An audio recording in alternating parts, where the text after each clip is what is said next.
Nebraska, and TD Ameritrade Park, the home of the Big Ten baseball tournament. And night has fallen on day one of the Big Ten tournament with one game left to go. A very busy day in Omaha, but two teams left to work as Indiana and Illinois begin their play here in Omaha.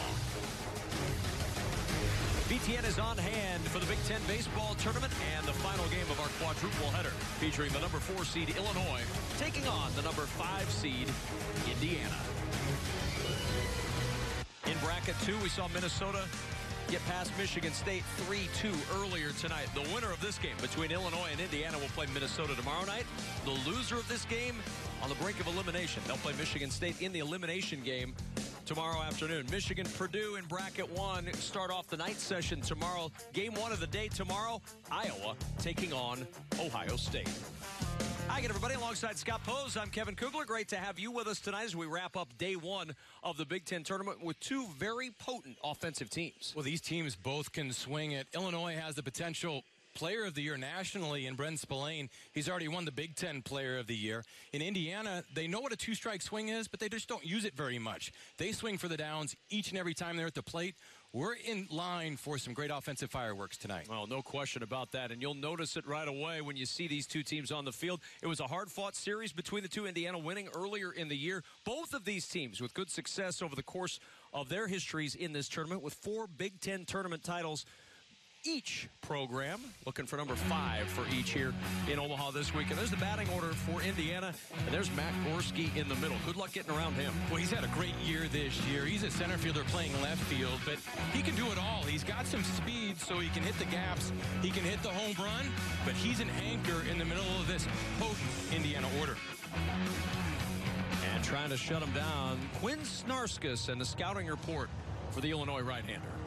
Well, this right-hander, he'll throw 85 to 87. He pitches to contact, and he's going to have to, but his stuff plays to Indiana in this park.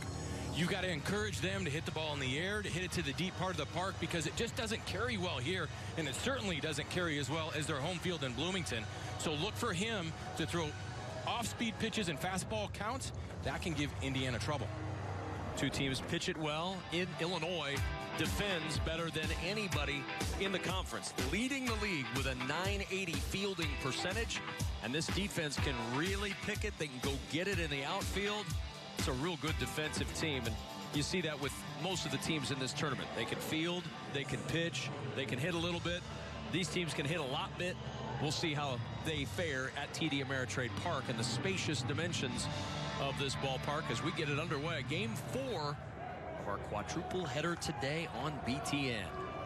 Logan Kalitha will lead things off on the first pitch in there for a strike. And here we go. 35 minutes past the original start time. Not bad when you're doing game after game after game in a tournament setting.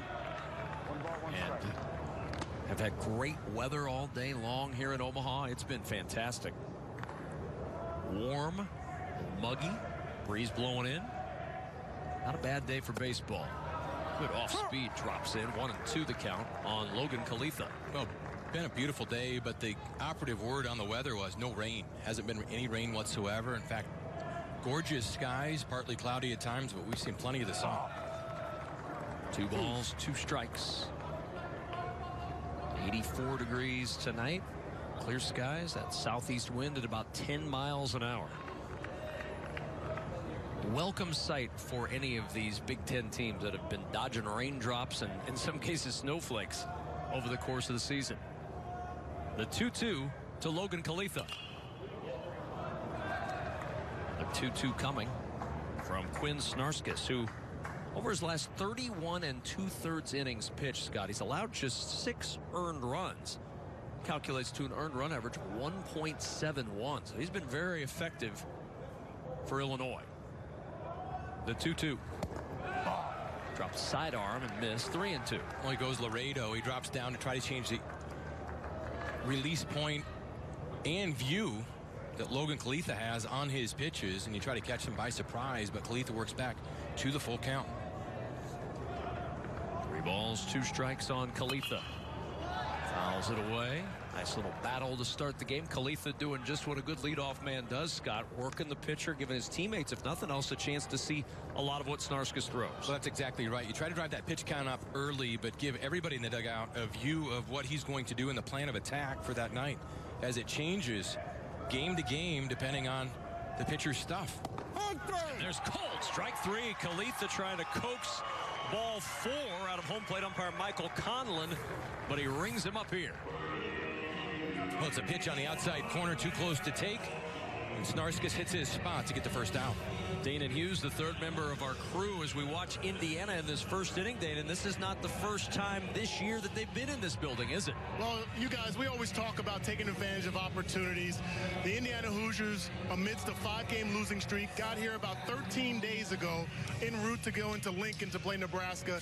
They took a pit stop, came to this field, got into the dugout. Chris Lemonis talked about visualizing the dog pile at the pitcher's mound and that it could be them. Since then, they've reeled off 6 straight wins. So the visualization really worked for the Hoosiers. Well, it certainly did. They got the chance to hang out in the dugout, had the team walk the field, and Chris Lemonis pulling out all the stops. And his team is certainly capable of going on a run, not only through this tournament, but in the NCAA tournament. This is a team that pitches it well, has plenty of power.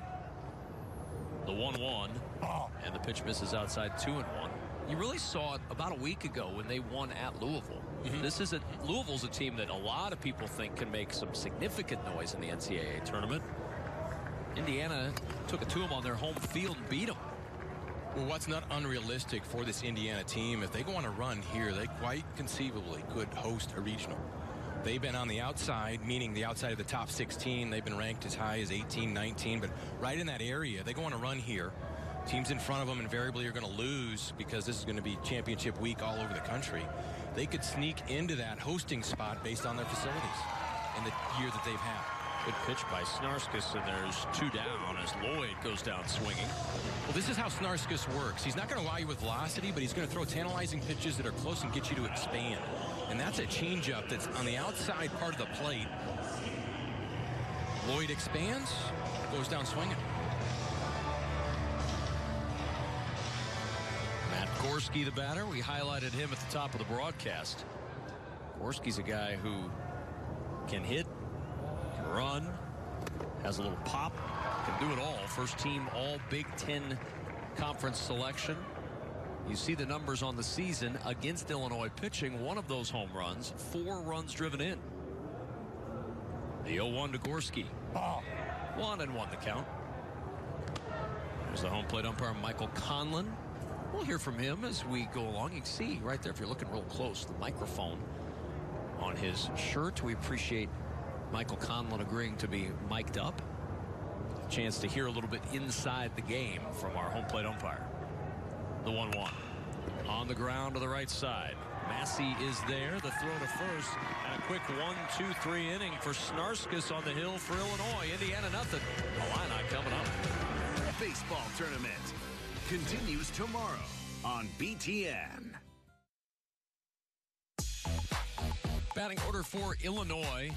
And the Big Ten Player of the Year is always going to draw your attention in the middle of that lineup. What a year Brent Spillane has had. Well, it's not only the average, it's the power, and he's got the ability to go deep the other way. In fact, most of his home runs come that way. So he likes the ball out over the plate, and he can drive it. It'll be interesting to see how he reacts in this park, but no doubt he's had an incredible year and the ability to hit the ball everywhere. And Indiana has their ace going, and Jonathan Stever. He's got an electric arm. He can throw in the mid-90s. But he works at 92 to 94. He's got a fastball, a curve, and a change. He's got great command and swing and miss stuff. If he's on, he gives Indiana a great chance.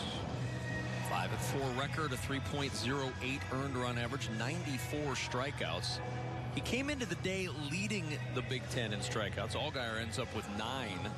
So Nick Allgaier actually leads by 1 in the Big Ten strikeout ranks. Defensively for Indiana, Illinois #1.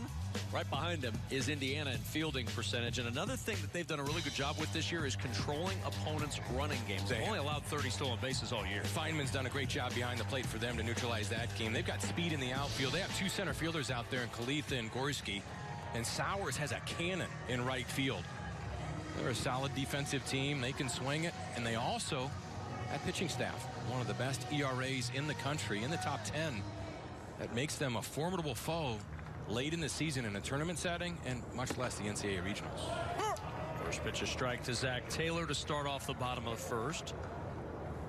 Taylor, .230, the average, 10 homers, 37 runs driven in. The transfer from the University of Houston.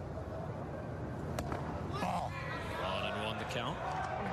Appreciate Michael Conlon handling the play-by-play. Been waiting around too long. 1 ball, 1 strike. 1-2 now on Zach Taylor.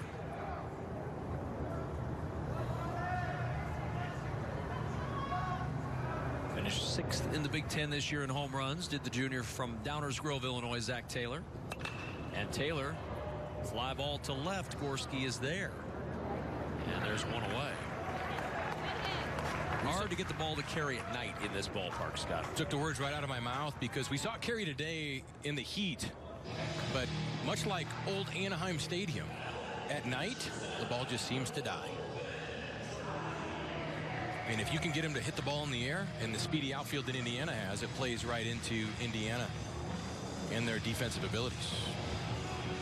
Ben Troike, the batter, second team all-conference selection this year for the shortstop for Illinois. Michael Conlon didn't care too much for the music playing while play was going on, so he made sure that the walk-up music was stopped in time.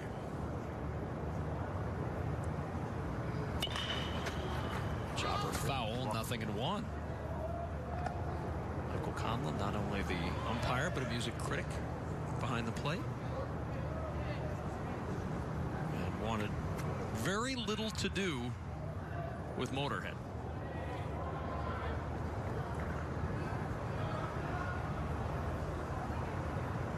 The 0-1. That one slipped out of his hand a little bit. Clearly slipped out of his hand. Trying to throw the breaking ball and just lost the grip on it. Just a bit high.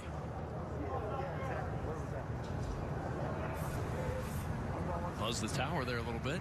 Not with a breaking ball, though. And not intentionally, certainly. Right back with a strike at the knees. 1-2 on Troike.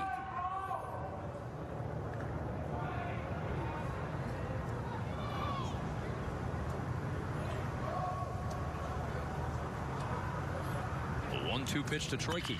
Troike drives it down the left field line. That ball hooking and into the seats, foul. Still 1-2 on Ben Troike. Jonathan Stever pitched against this Illinois squad on April 27th. Went 6 2/3. Allowed 8 hits, 3 runs, walked 2 and struck out 9. Was on the wrong end of a 3-2 score in that one. Last 5 starts, Stever's record 1-3 with a no decision. 1-2, and he went around. That's strike 3. Troike out on strikes, 2 gone in the Illinois half of the first. There's that breaking ball that Stever tried to throw earlier and lost the grip on, but he had a better grip on this one. The downward action really fooled Troike. And here comes Bren Spillane, our State Farm state of success. The state that Bren Spillane has been in all year long. 8th in the country in average, 3rd in the country in home runs, leads the nation in slugging percentage, 7th in on-base percentage. And on the first pitch swinging, grounds it to short. Houston is there, throws across, pulled him off the bag, but a good tag by Lloyd, and that retires the side in the first. 1, 2, 3 in a 10-pitch inning for Jonathan Stever. We're scoreless through 1 thanks to the tag by Lloyd at first.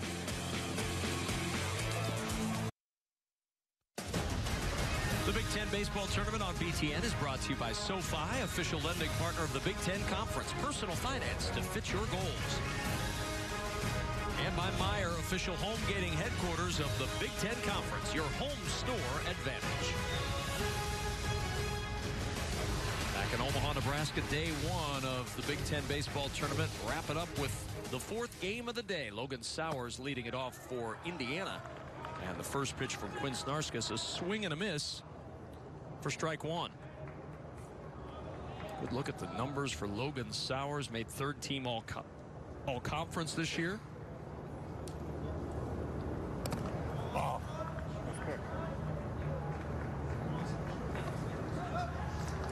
1-1 the count. Snarskas to Sowers.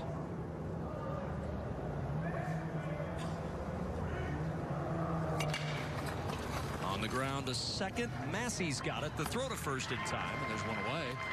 4 in a row retired by Snarskas to start it off. Nothing hit out of the infield, Scott. Well, he's showing young players how you need to pitch. Now, he's not going to be a flamethrower, but you don't have to be a flamethrower to get people out. And what makes him effective is his off speed is enough off of his fastball, and he changes his fastball speed so much that it's hard for a hitter to square it up, and they end up beating it into the ground. With a slow breaking ball, a changeup, but he's very effective because he's always around the plate and he utilizes his defense. And this doesn't seem to be a bad lineup for him to face with that style, because Indiana, as you talked about earlier, doesn't necessarily look at too many pitches in a lot of at-bats. Well, and they have trouble with off-speed, especially good off-speed in fastball counts. They can turn anybody's fastball around, and that's what they're hunting for most times.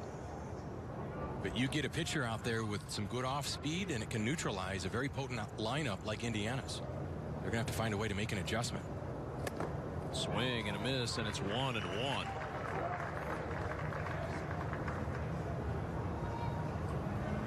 Home run leaders, Luke Miller, 4th in the league in home runs. He's got plenty of pop, and Illinois' defense aligned to adjust for that pop as the pitch is called a strike.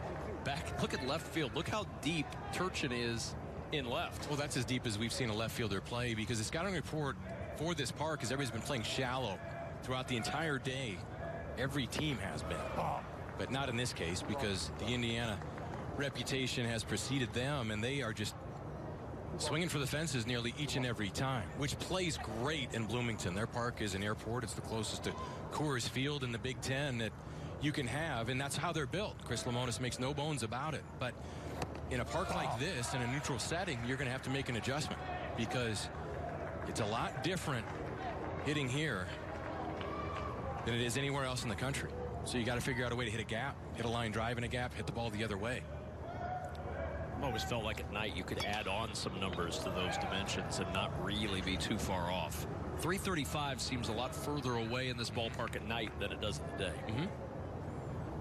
And for a good long time, I mean, talking years, before a home run went out from the power alleys to center field in this ballpark.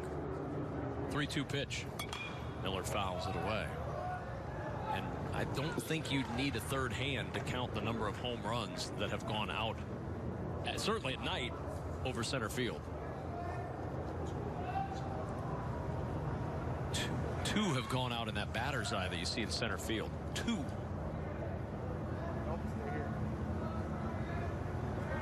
Peter Alonso of Florida, Dylan Busby of Florida State, obviously both College World Series home runs. The 3-2. Chopper to third and foul.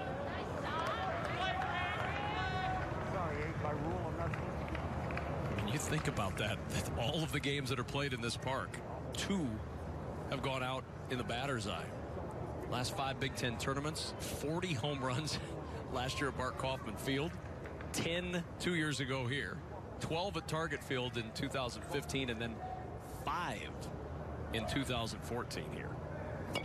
1 so far this year as the chopper gloved by Spillane. Going to be a tough play. Throws low and a slide to the bag out. Snarskas with a tremendous pick. What a 3-1 put out. You'll never see one better. An outstanding play by Spillane to get to this ball, but then the route that Snarskas took, he did a great job of taking that banana route. As he's running parallel to the baseline, gets the ball and finds the base after he catches it on the slide. A BTN standout presented by Discover. My goodness, what a play. Spillane gets it. The throw low, and somehow Snarskas snares it, sliding into the bag. A much more conventional play here as Massey throws out Bradley. And the inning comes to a close. Snarskas has retired 6 straight, but not with some heroics from his own glove over at first.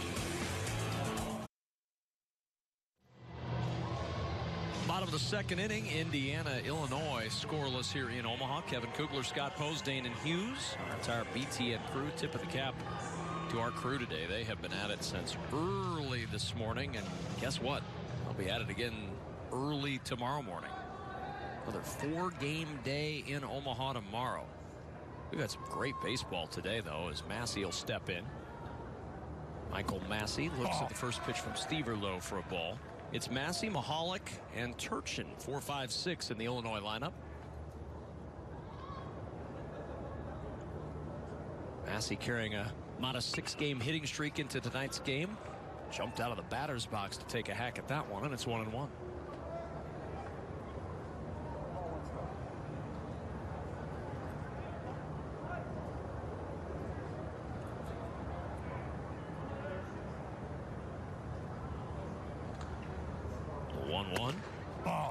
Just slipped outside. 2-1 now. And what we've seen today, some stars. Jesse Franklin, a home run and a game-winning sac fly in the 10th to pace Michigan. Tanner Andrews, brilliant today for Purdue. Taryn Vavra helping Minnesota get past Michigan State. 3-2 the final in that one as Massey grounds out to Ashley at second. And there's one away in the second. Stever's got that great sinker working so far. Brent Spillane swung over it to end the first, and now Massey does the same to start off this second inning.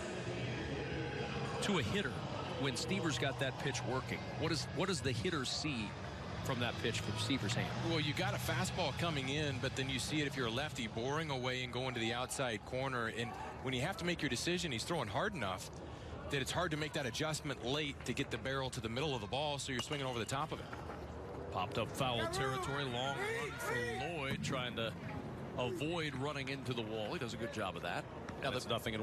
Best way to combat it is to raise your sights, or your gun sight, so to speak. So you've got to try to get underneath the sinker or make it be up. It's got to start up higher. That way it'll break down to the happy zone where you can take a good cut at it. So there's a lot of fine tuning that goes on during the game, but once that sinker starts, you got to find a way to let it get deep and possibly take it the other way. 1-1 the count to Mahalik. Dane and Hughes, did he get a foul ball? Oh, I think he's going to be Oh, look at that. hero and give it away. See, that's why Danon is the humanitarian of our crew. He just gives and gives and gives. 2-1 the count on Michael Mahalik.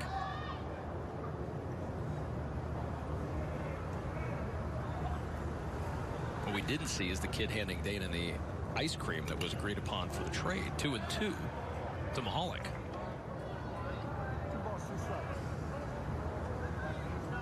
Doran Turchin to follow here in the Illinois second. Illini the 4 seed, Indiana the 5 seed. Indiana took 2 of 3 in Bloomington, but the Fighting Illini won game 1 3-2, lost 2-1 and 9-2 in the final 2 games of the series, played in late April.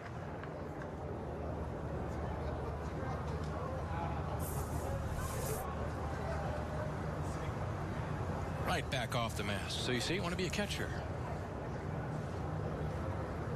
Feynman checking the wristband for the pitch call.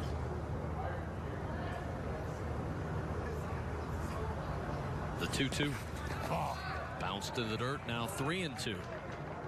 Feynman's had an interesting month of May, Scott. You know, in Lincoln a couple of weeks ago, Alta Villa hit a home run, and Feynman kind of walked up the first base line with him. He was not happy with how Alta Villa was celebrating the home run. And then the following week back home, after a 3-run homer against Maryland, gave Indiana the lead. Feynman got the tower buzzed on a pitch. And he was a little unhappy with that as well. Mahalik aboard with a 1-out single. These catchers are always in the middle of everything. Well, Feynman picking up for his pitcher on the home run, and then was the unfortunate recipient after his teammate Luke Miller hit a go-ahead home run. As we get a look at the base hit through the left side by Mahalik. The Illini have a base runner, and it's the first base runner of this ball game. And that'll bring Doran Turchin to the plate. Turchin with a .275 average, good power, 9 home runs on the year.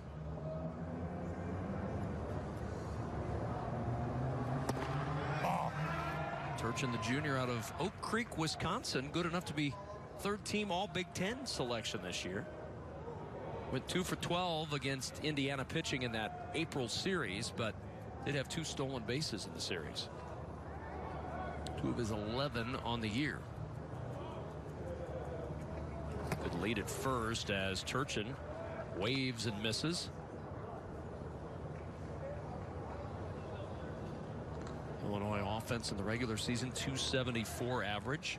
Those 59 home runs, just 1 behind Indiana, who led the league. Both of these offenses very capable. The 1-1. Chopper foul, and it's 1-2.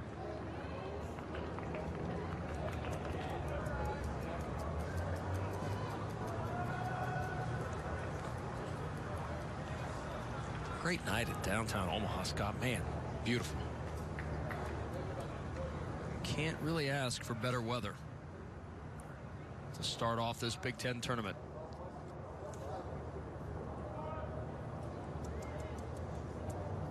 On ball, 2 strikes.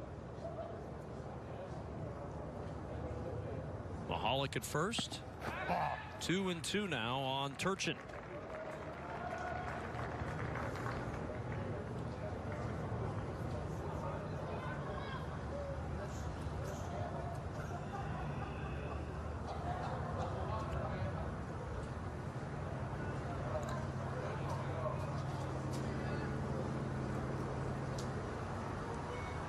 The 2-2. Runner holds and the pitch is high for ball 3. Will we see Mahalik move on this 3-2 pitch? I think so, just to stay out of the double play. At the full count with 1 out, you're going to rely on Turchin to put the ball in play. He can make solid contact. Mahalik may not be a base stealer, but it's just a strategic move to prolong the inning. 3-2 pitch fouled away. Just as I said, he's going to stay there. Let's check in with Danon. Well, guys, you were talking about Ryan Feynman and his attitude and how he's trying to allow that to be defining the identity of this team. Well, he's in his best shape of his life. He made a concerted effort this offseason to lose about 20 pounds and really feels confident in his body, in his approach, and how he was prepared to come into this season. So maybe that is part of the reason why he got a little bit of attitude back there, too. There goes the runner. Pitch hammered foul. Mind a little attitude out of the guy behind the plate. No, he's throwing the fingers down. He's going to protect his pitchers, number 1. But number 2, he made that commitment, and he revamped his swing. He credits watching the Dodgers in the World Series and Cody Bellinger, and he adopted a style very similar at the plate, and he's had his best offensive year yet. So he's retooled everything, but has become the leader on this team, and they rally around that. Runner goes again. The 3-2 lifted in the air to right. Logan Sowers drifting a little bit towards the line, makes the catch, 2 gone. But the biggest thing he brings to the table is his ability to shut down a running game. I mean, he's had an excellent year in throwing out runners and keeping anybody from advancing. So his defense drives it. Anything you get offensively is a bonus. But the way he handles the pitching staff and commands the defense is a huge asset to Chris Lemonis and this Indiana team. Here's Jeff Cordy now. Last hope for Illinois in the bottom of the 2nd. 256 the average for Cordy with 3 home runs on the year. 2 for 12 against Indiana pitching this year for the transfer from Eastern Florida State College. First pitch a strike. His first career home run came in a series in February this year against Coastal Carolina on the road. They've had some success here in this ballpark. National champs a couple years back at TD Ameritrade Park. The Chanticleers. The 0-1. Pitch in the dirt, gets away, and it hit him. It hit him. So Cordy gets hit, and after the plunk, Mahalik takes off. So Cordy is at first, Mahalik is at second, and Grant Van Scoy coming to the plate. What was interesting on that play, we saw home plate umpire Michael Conlon appeal because it looked like for a second that Cordy swung at the pitch. But he commits with a hand, and the ball got him right on the shin, right on the toe, right down on that lower extremity. But the question was, did the bat cross the plate?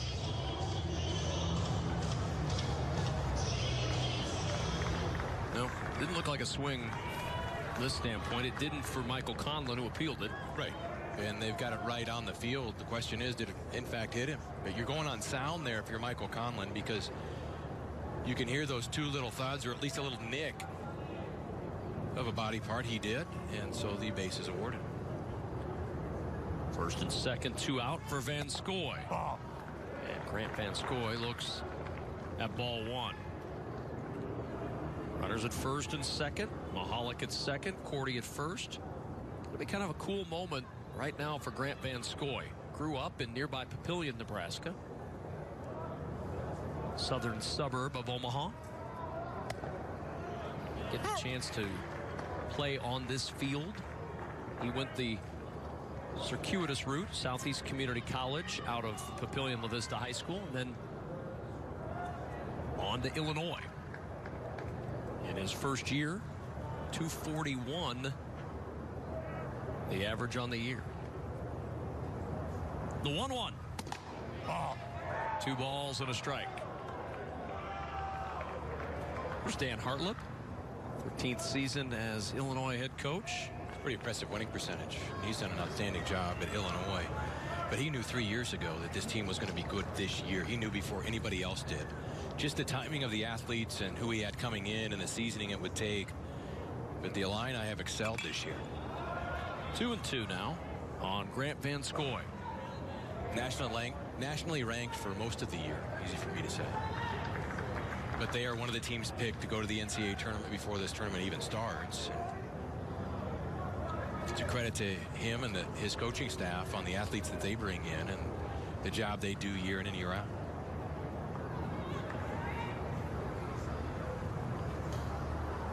And a hot shot, but right at Houston, it's short.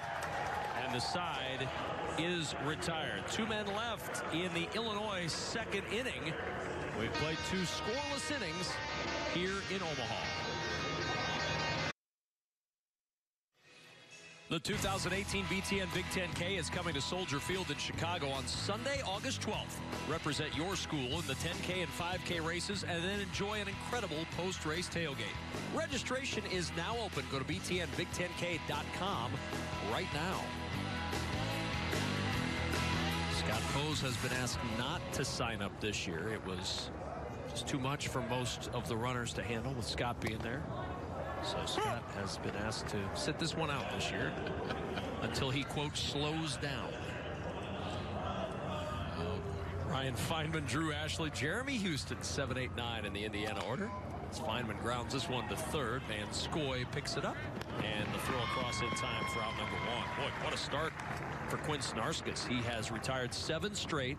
Not one ball has been hit out of the infield. And he's been preying on the Hoosiers' aggressiveness at the plate. He's throwing that sinker up there, taking a little more off. He's not trying to overpower it, but his Indiana hitters are rolling over that pitch and playing right into his game plan. 5 ground balls, 2 strikeouts. The first 2 outs were recorded by strikeout. 5 grounders since. Of course, one of the ground ball outs was a pretty remarkable slide by Snarskis on a 3-1 put out of Luke Miller last inning. Ashley tried to hold his swing, and he was able to. Want to know the count? Drew Ashley. Chris Lemonis looking on. The 1-0. 2 balls, no strikes. Snarskis was very good against Indiana on April 28th. It was a 2-1 Hoosier win. He went 7 innings, allowing just 1 run on 7 hits. As Van Scoy gets another chance at third, up to the challenge once more. So far, perfection for Quinn Snarskis.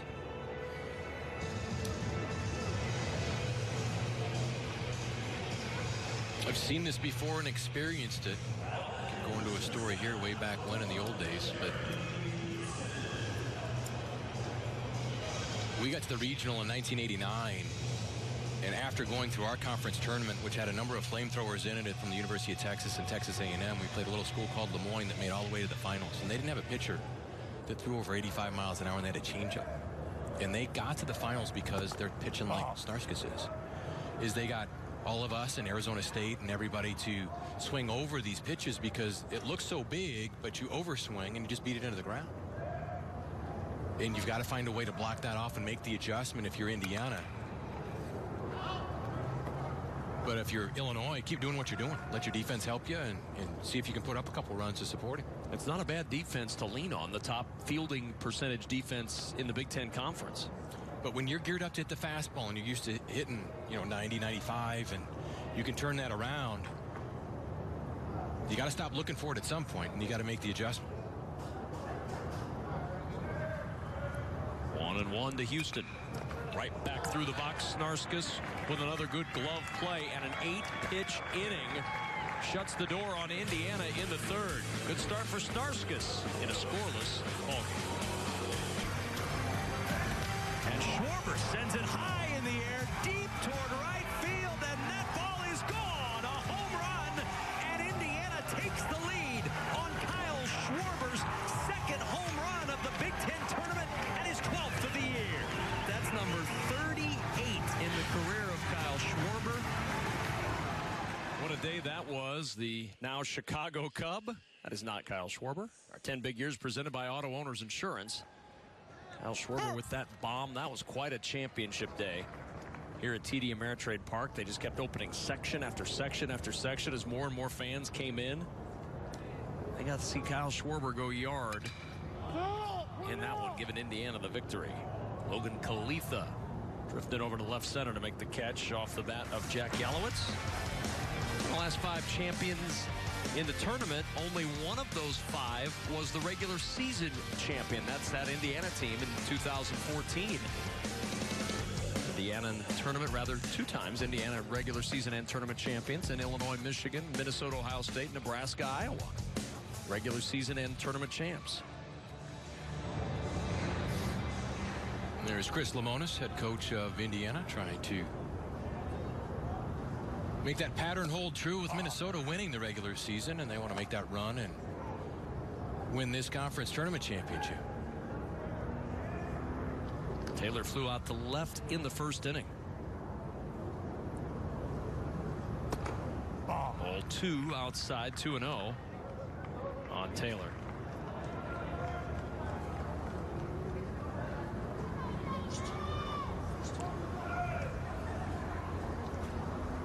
First 2-ball, no strike count of the night. And there's a strike 2-1 to Taylor.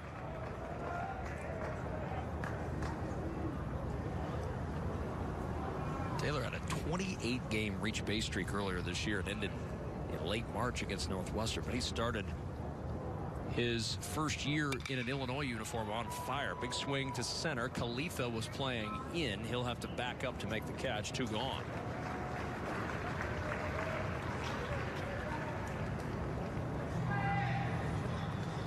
Here's Ben Troike. Speaking of streaks, Zach Taylor's streak ended at 28. Ben Troike's streak hasn't ended. 49 straight this year, 54 straight games reaching, dating back to last year, the longest active streak in the Big Ten Conference. So Ben Troike shrugs when he hears of a 28-game reach base streak.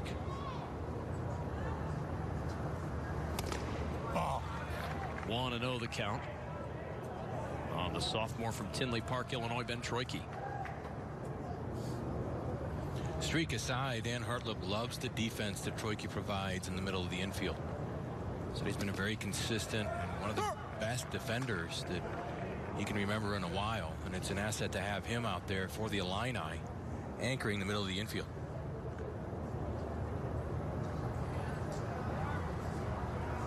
One ball, 1 strike, 2 down in the third. Troike fouls it away. That streak almost came to an end Saturday against Nebraska. He had the late walk against Jake Hohensee in the 9th inning against Nebraska to extend that streak.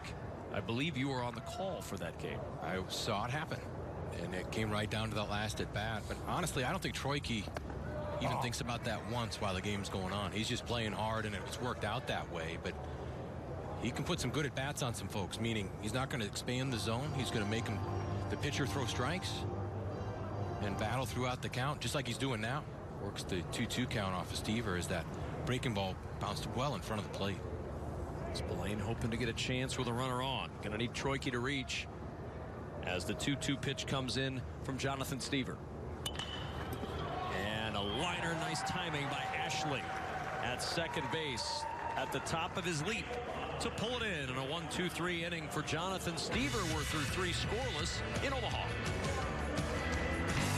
Earlier tonight, the #1 seed Minnesota got onto the field for the first time, and in the 5th inning, breaking a 2-2 tie, Eli Wilson with an RBI single. Bottom of the 5th inning, Brett Schultz coming on for the Gophers in relief, really doing a number. This is a attempted safety squeeze that does not squeeze home the run, and then back-to-back strikeouts with runners at second and third to slam the door on Michigan State. And the Spartans really didn't threaten again in that ball game. Good relief work by Minnesota. They get the 3-2 victory and await the winner of this one tomorrow night here in Omaha. And the way John Anderson played it, he's got his 2 aces waiting. He was trying to back them up and get them to throw on their normal rest. So they threw Jake Stevenson, and he did a good enough job, and Schultz came in, and then their closer, Max Meyer, shut it down. So they're in the winner's bracket, and they've got their 2 best pitchers still yet to throw. That's starters, that is. Well, and remember, if you win tomorrow in the winner's bracket game, you buy yourself a little extra time, buy yourself a day off, and then you need to win 1 game to get to that championship. 1-2, that's low. 2-2 the count. And you want to stay in that winner's bracket from a pitching standpoint, if nothing else. Snarskas 7 straight groundouts after the strikeouts to start the game. 2-2 on Kalitha, second time through now for Indiana. Kalitha, Lloyd, and Gorski 1-2-3 in the lineup, as Snarskas was perfect through the first 3 innings. Nobody's hit a ball out of the infield tonight for Indiana. That is not an easy task against this offense. 2-2 to Kalitha. On the ground to short. Troike across and 1 gone.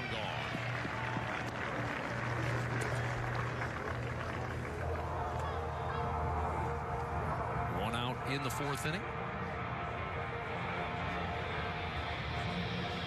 This has been a ground ball kind of night, Dana Hughes, for Quinn Snarskas on the hill for Illinois. Well, it's interesting when you look at Snarskas and how he's been effective. It has been, like you have noted, inducing ground balls. Well, the direct opposite has been the case for Jonathan Stever. He's been getting a lot of fly balls, some deep fly balls to each area of the park, but you can tell the different approach and effectiveness of each pitcher.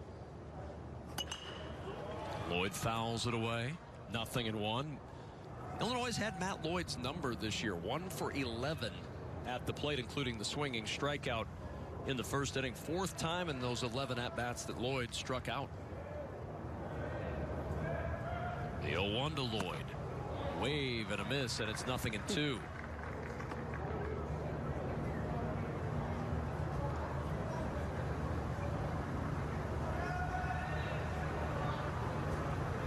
Snarskas is in a good rhythm. He's not moving from that rubber.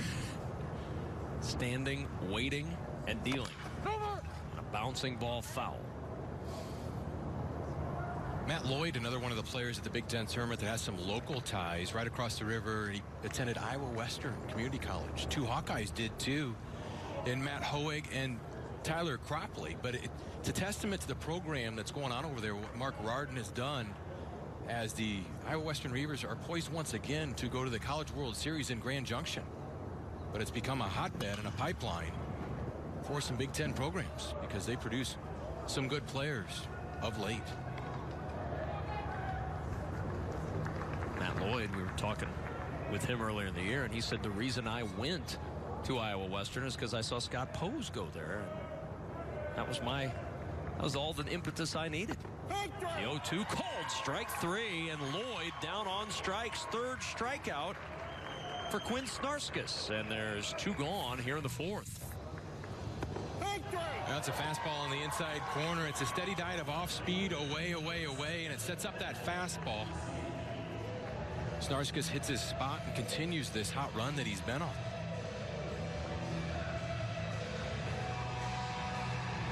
There's Gorski. 0 for 1. The ground out to second ended the first inning. And a bunt trying to break the spell of Snarskas. And it's 0-1. Not a bad idea. This is Gorski's game. He's got some speed, and he can easily steal second and be in scoring position. But right now, Snarskus has posed a big problem for Indiana. 6th in the Big Ten in average, 10th in slugging. Gorski's had himself quite a season. First team all Big Ten selection. Great speed, great average. He's a career .330 hitter in high school, so you kind of saw this coming as he reaches for that one and pokes it to Massey at second, and another ground ball out. 12 in a row retired by Snarskus. Still nothing hit out of the infield. Quinn Snarskus not far enough along yet to avoid conversations in the dugout with Quinn Snarskus. Perfect through 4. He's throwing an excellent ball game. That game plan is working very well for him with the off speed as we get a look at the RPI rankings in the conference. Well, you see Minnesota, Indiana, Purdue, Ohio State, Illinois all below or right around that top 50 mark. Michigan right outside at 54 and Iowa at 68. You figure coming into play, 5 of those teams are in the NCAA tournament and an outside shot at a 6th Big Ten team. Well, you want to be in the 40s or better to feel comfortable about the RPI because there are those automatic bids that will take up a few, and so you kind of get pushed out. But there are those couple teams at the bottom that have to have a good run or win this tournament. Well, Hawkeye's one of them. They had a tough loss today, and they were on the outside looking in. Now, they've done it before. They've come through the elimination bracket and gotten to the final, but they're going to need a run like that to get some help and the blessing of the NCAA selection committee. They've had an outstanding run, played some good teams, but that RPI just on the outside looking in right now. A 1-1 to Brent Spillane for a strike over the outside corner. Spillane, Massey, and Mahalik. 3-4-5 for Illinois in the 4th against Jonathan Stever, who's been almost as good as Snarskus tonight. We've got an old-fashioned pitcher's duel capping our day here in Omaha. The 1-2. 2-2 now on Spillane. But with the RPI, in a perfect world, the top 64 teams are in. But that's not the way it works. No.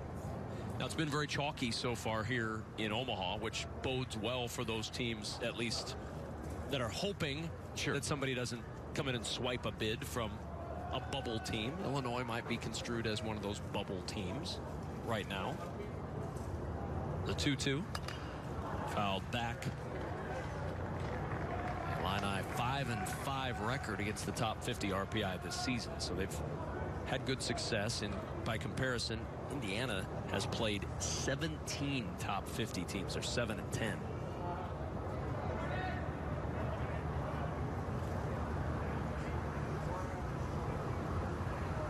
2 balls, 2 strikes to Spillane. And a hot shot smothered by Lloyd at first. He'll take it to the bag, and there's 1 away. Well, there's another kind of odd thing that may happen, that will happen tomorrow, likely. I mean, I was told there'd be no math, so I'm relying on others in this, but Michigan plays Purdue tomorrow. We know that's going to happen. Right. That should be enough to elevate Michigan to a top 50 RPI. Right. When it does, Purdue will receive, because they swept Michigan, 3 top 50 wins to their credit. As a result of that happening, if indeed the math does happen, that Michigan, with that game against Purdue, moves into the top 50 RPI, all of a sudden that benefits Purdue from what they were able to do in the final weekend of the regular season. So what you're telling me is everybody wins if that game happens. It's just win-win, and we'll have it tomorrow night on BTN. So it's a win for us, too. Absolutely it is. Can't say enough about both those programs, what Mark Wazakowski has done for that Boilermaker program in 2 short years.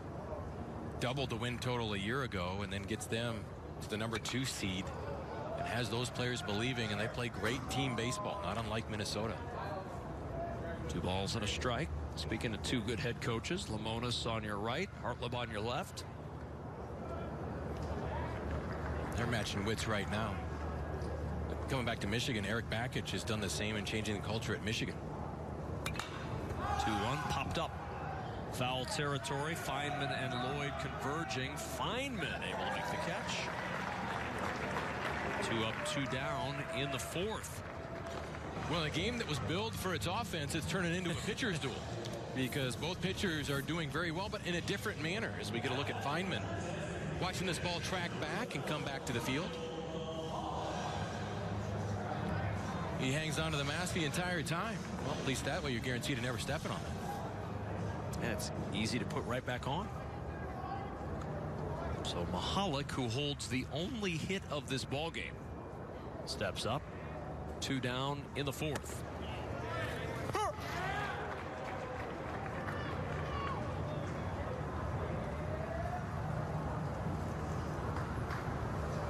Mahalik singled in the 1st, went to 2nd when Cordy was hit by the pitch, was stranded there. The 0-1. On the ground to the right side, diving stop by Ashley from the seat of his pants. Throws to first to get Mahalik and retire the side. Another spectacular defensive play as Ashley on the dive. No, don't get up. I got this. Scoreless in Omaha. No score. Top of the 5th inning in Omaha. Kevin Kugler, Scott Pose, and the head coach of Illinois baseball, Dan Hartlip, joining us from the Illini dugout. You've seen both of these pitchers in the series earlier in the year, and both pitched well. I can't believe you're too surprised by what you're seeing from either Indiana's pitcher or your young right-hander, Quinn Snarskas, tonight.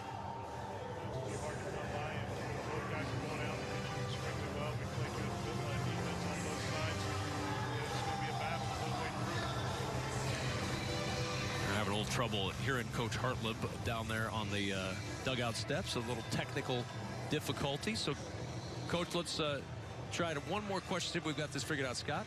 Well, Coach, Jonathan Stever is throwing a pretty good ball game. What adjustments do you see that your team needs to make at the plate to break through? Well, I think we've taken some good swings. There's been some balls up that we've hit hard. And we just have to stay after it, find a way to get multiple hits in a row. Well, Coach, good luck the rest of the way. We appreciate it. Thank you. Dan Hartlib, the head coach of Illinois. Apologize for the audio difficulties there with Coach Hartlib. Needless to say, he's impressed by what he's seen from both pitchers tonight, as are we. And we assume you are as well. Logan Sowers to start off this 5th inning. Luke Miller and Scotty Bradley to follow. Michael Conlon unhappy with the DJ here at TD Ameritrade Park.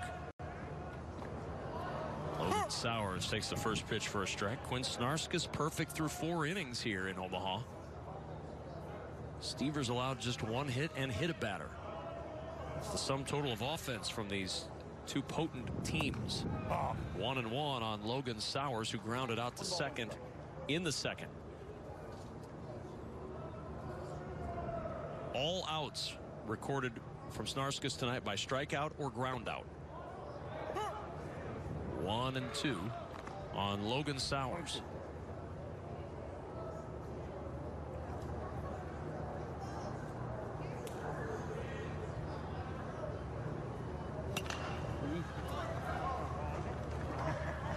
Snarskas continues to pitch ahead, and that's what his calling card is, because then he can expand that zone, take a little more of the off speed, go a little bit wider on the plate. The 1-2 in the air. Yalowitz has to work. First time we've seen the outfield in action here for Illinois, and Yalowitz gets the first out of the 5th inning. As we go downstairs for more on Snarskas, let's check in with Nathan Hughes. Well, guys, you've seen the prowess of Quinn Snarskas this game. He's been phenomenal, but you talk about a guy being a diamond in the rough, truly finding somebody on the street. This young man went to St. Joe's in Rensselaer, Indiana, St. Joe's College, Division II school. Last year, the school closed, obviously shutting down their baseball program. He's on the street. Dan Hartlib finds him, and to go from a Division II school that closed to being the #1 starter in Illinois in the Big Ten tournament, amazing feat. That St. Joseph's College was founded in 1889. And you hear about baseball programs shuttering all the time. This was the whole school. I mean, it wasn't just, well, we're giving up baseball. It was, we're giving up educating the school. Giving up the whole thing. Paved paradise and put in a parking lot. The 1-1 to Miller, and a line drive foul, and it's 1-2.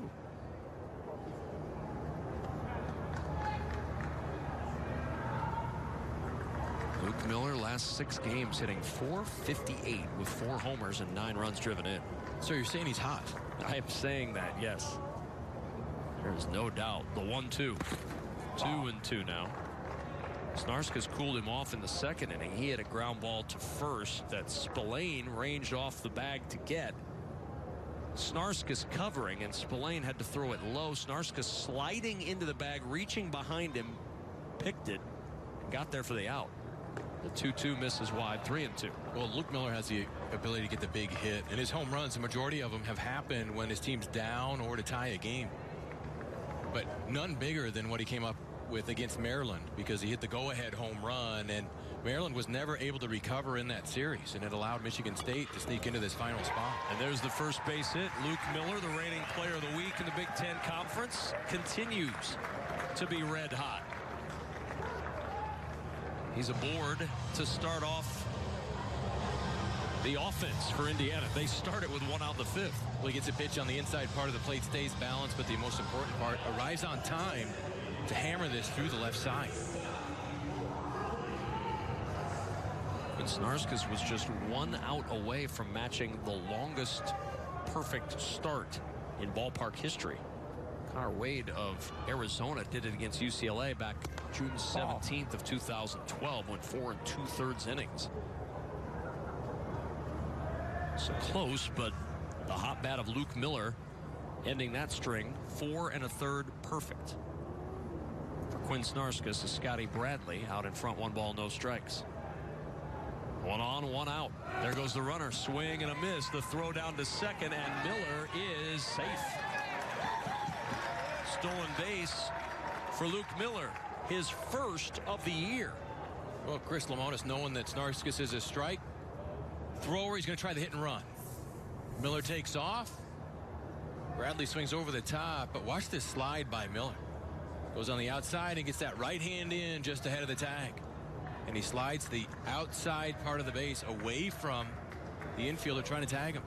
Nice job. And no better time like the present than to get your first stolen base of the season. The 1 on to Bradley is low, 2-1. 10th stolen base in his career. He had 7 of those 10 in his first season as a freshman. He missed nearly a month in April with a foot injury, so it's not hard to believe that he's not running a lot this year. That'll slow your running game down. Missed outside, 3-1 on Scotty Bradley. But that was a hit and run. You're going to start and you're going to rely on Scotty Bradley to make contact. He doesn't, but nonetheless, Miller having the presence of mind with that great slide. He's in scoring position in a fastball count right now for Bradley. The 3-1. And that's ball 4. So perfect through 4 1/3, a base hit, a stolen base, and a walk. And Snarskas all of a sudden in trouble here with 1 out in the 5th. And Feynman coming to the plate, who's retooled that swing. And second time through, you get the sense now that Indiana's starting to make that adjustment. Well, the first time that Snarskas has had to pitch out of the stretch tonight as opposed to the windup. Runners at first and second. Miller at second. Bradley at first. Feynman at the plate. Grounded to third in the 3rd. And that's low for ball 1.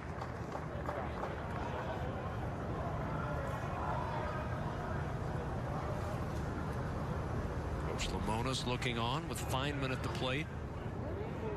He knows he is an inviting double play target. 6 times this year Feynman's hit into a twin killing. That, of course, would end the inning if it happened here. The 1-0, and it hit him. The bases are loaded. And my, how quickly things change in a game. Cruising right along perfect.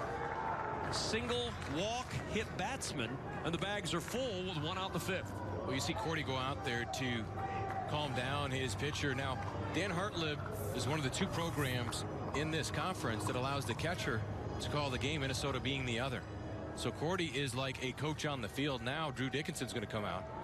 They're going to have a conference on the mound as we got to look at that pitch getting away. Sacks full of Hoosiers. Miller at third. There's Bradley going over to talk with Luke Miller. Ryan Feynman not going to run all the way over there. It's a lot of work. He's going to stay at first. Well, this conference is a little reminder that, hey, ground ball and you can get out of this inning with a double play. You got the best defense behind him, and he's relied on that. It's just a reminder what everybody's doing if the ball is hit to them. But everybody's going to have different responsibilities. If the ball's hit back to Snarskas, he's going to come home. You can try the double play that way, much easier than going to second. Plus, you cut that runoff from scoring, keep this game scoreless. On the middle infield, they'll play for 2. 71st at-bat of the year for Drew Ashley was in the 3rd inning and a ground ball out. He has not hit into a double play in those 71 at-bats.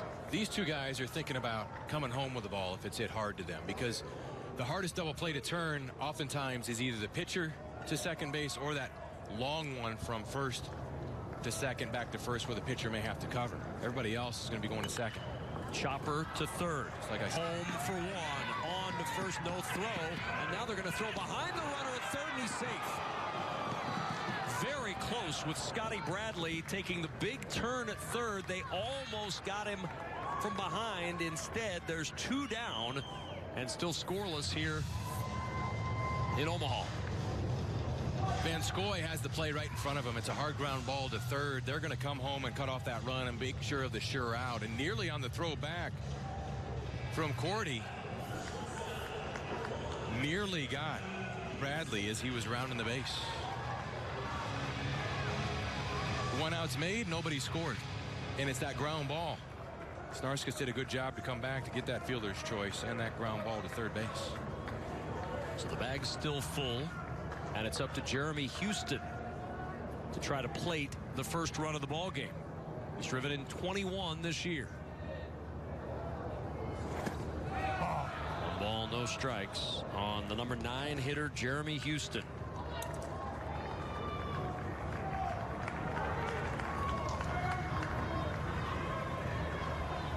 Houston grounded back to the mound to end the 3rd.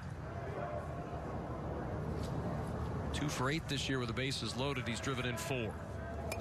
Bouncing ball to the right side. Spillane with the glove. The throw to second in time. What a play. Spillane to Troike. And the top defense in the Big Ten comes up with a big defensive play to get out of a jam.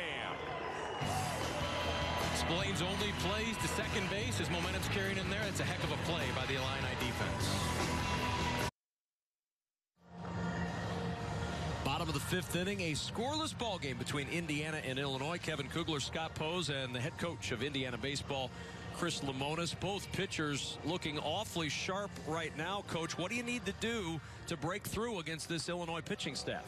Well, it was nice to get a guy on last inning. I mean, he didn't pitch as well in the stretch, though. Kind of, you could see him not have as much command. He's been really good tonight, and we're banging that sinker into the ground over and over. So hopefully we can get a better pitch, and we got to drive in a run. Somebody's got to get a big hit with guys out there. So, well, Coach, speaking of sinkers, Jonathan Stever has a pretty good one working tonight. How long do you anticipate sticking with him? As long as he can hold out there. I don't know. We'll get to his pitch count, but right now he's pitching pretty good and settling in. So we'll leave him out there for a while. Well, Coach, good luck the rest of the way. Good old-fashioned pitcher's duel to cap our night tonight. There you go. Thanks guys. Coach. Appreciate it. That pitch count for Stever, 60 pitches, 39 strikes right now. So plenty left in that right arm for Jonathan Stever, one would assume, as we move into the bottom of the 5th of the scoreless ball game. Doran Turchin, first pitch in there for a strike. And Chris Lemonis is talking about the pitch count, but it's going to be different in the college game than it is what you're used to seeing in the major leagues and professionally, because these kids are throwing once a week versus once every 5 days. Granted, they're not on the regular rest because they were pushed up last week because of the end of the season. And then now they're pushed up even further by a day because of the Big Ten tournament. But taking all those factors into account, it's going to be their effectiveness that's going to determine whether they stay in the game or not as we see a base hit. And the leadoff man is aboard for the first time tonight for either team. Doran Turchin, first leadoff man to reach to start off this 5th inning. He's on with the second Illinois hit. You get the sense that this game's evolving into a small ball game, even though these offenses are vaunted. You expect now, as it gets later, it's going to come down to those little things. Bunting a guy over, getting him over and getting him in a 2-out RBI. Would not be surprised to see a bunt here based on the way this game is unfolding. One sacrifice this year for Jeff Cordy. And you're right, it's not a big portion of the game for Illinois. Only 19 sacrifices this year, but he squares to bunt and bunts this one towards third. Feynman, the only play to first. Excellent play by Jeff Cordy. Doesn't do it a lot, but a good bunt to advance Turchin to second with one out. Games like this in championship situations always come down to little things, and you got to do this in this tournament and the NCAAs, provided both teams will get there and both have a good shot. But you see Cordy getting the barrel out in front of the plate and deadening this ball. The only play for Feynman is at first. Cordy gives himself up to get his teammate Turchin to second. The Illini have two chances to drive a run in. And you can see in the foreground of that replay, 2 or 3 Hoosier players scrambling to the left of your picture. They just realized nobody was at third, and they were trying to get over there quickly to avoid Turchin taking the extra base. To left, Gorski tracking this one off the bat, backs up to make the catch for out number 2. So Van Scoy with a quick swing and a fly out. 2 down now in the Illinois 5th. Now we're starting to see these short outfield depths reaping their benefits. The teams tried that earlier today. The ball started to carry over their heads, but at night again, the ball dies here at TD Ameritrade. So you have the outfielders really close to the infield, playing very shallow. That ball lifted into the air is not going anywhere, and the speed of Gorski, it's an easy play.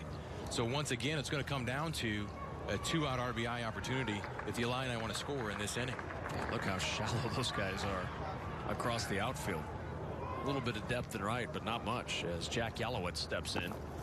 Pitch low for a ball. It's almost like that rover and slow pitch softball. They're playing right behind the infield, keeping it close. But on a night like tonight, you're going to force that team to drive the ball over your head. And you want to guard against that flare that could fall in and the go-ahead run could score. Hence the outfielders are shallow. Yalowitz flew out to center fielder Logan Kalitha back in the 3rd. Runner at second is Doran Turchin, but 2 down here in the Illinois 5th. The 1-0 to Yalowitz, and that gets away. On his way to third is Turchin. He'll take the aggressive turn, but Feynman able to corral it. A wild pitch sending Turchin to third, and now Illinois knocking on the door of the first run. And that's going to put the pressure on Feynman. He's a great defensive backstop, but you got a guy with an electric arm on the mound who can throw a fastball in the mid-90s, and he's got a pretty good breaking ball. This one gets away. What I'm trying to say and not doing a very good job of is that Stever has a greater propensity to throw the wild pitch than, say, his counterpart going on the other side. So Feynman's job is going to get a little bit tougher with that go-ahead run just 90 feet away, even though there's 2 outs. 2-0. Big cut from Yalowitz and a miss. And it's 2-1.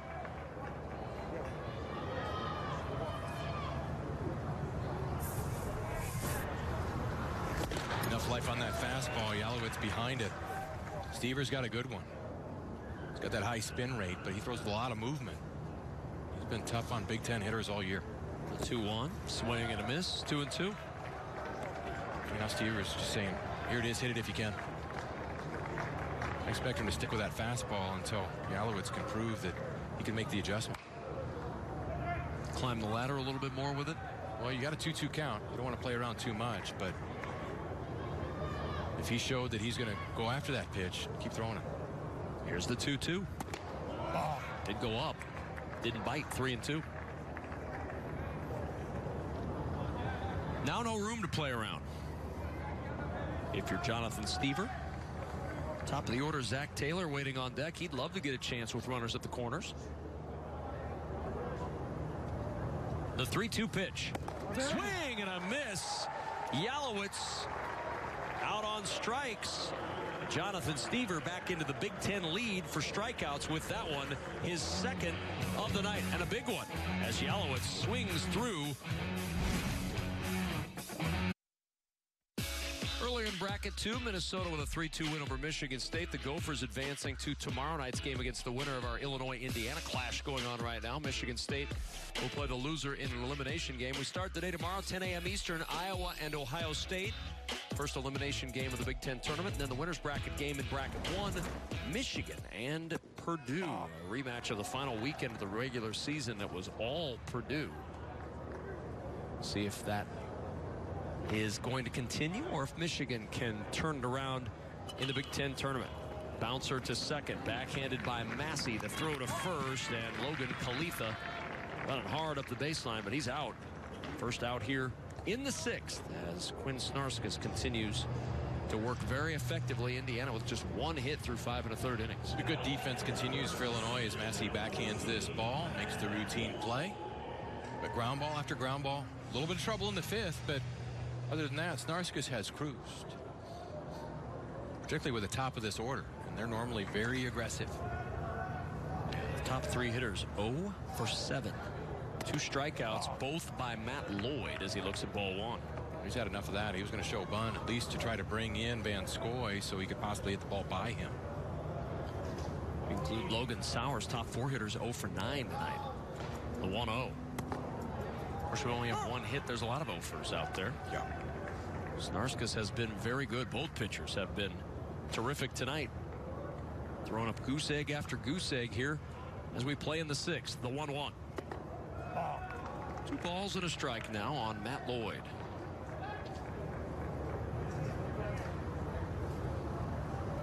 It has not been an easy day to hit with the pitching we've seen in the Big Ten tournament. The 2-1 in there for a strike, 2 and 2. Combined, all games today, Big Ten bats in this tournament have been held to a 2.01 average. And the 3 teams that lost hit 133 today.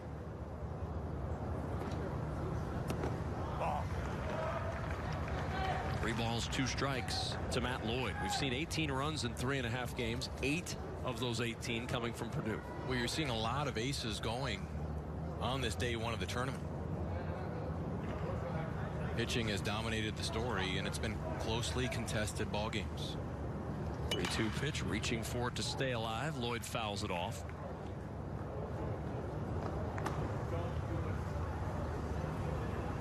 Bullpen going for Illinois. Ryan Thompson out there working.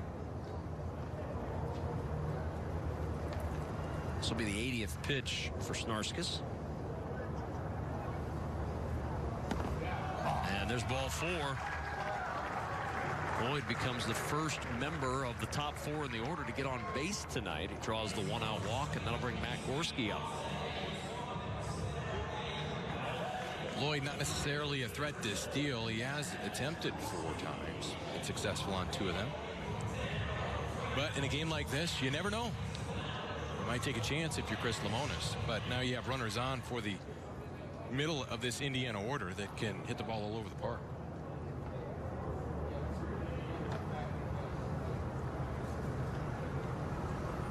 And out goes Cordy. Talk a little bit with Snarskas and maybe give Thompson a little extra time to loosen up. This is the buy in the time visit. I think this came from the bench. Go out there and talk to him. Michael Conlon not giving him a lot of time. He's on his way out already as Thompson continues to warm.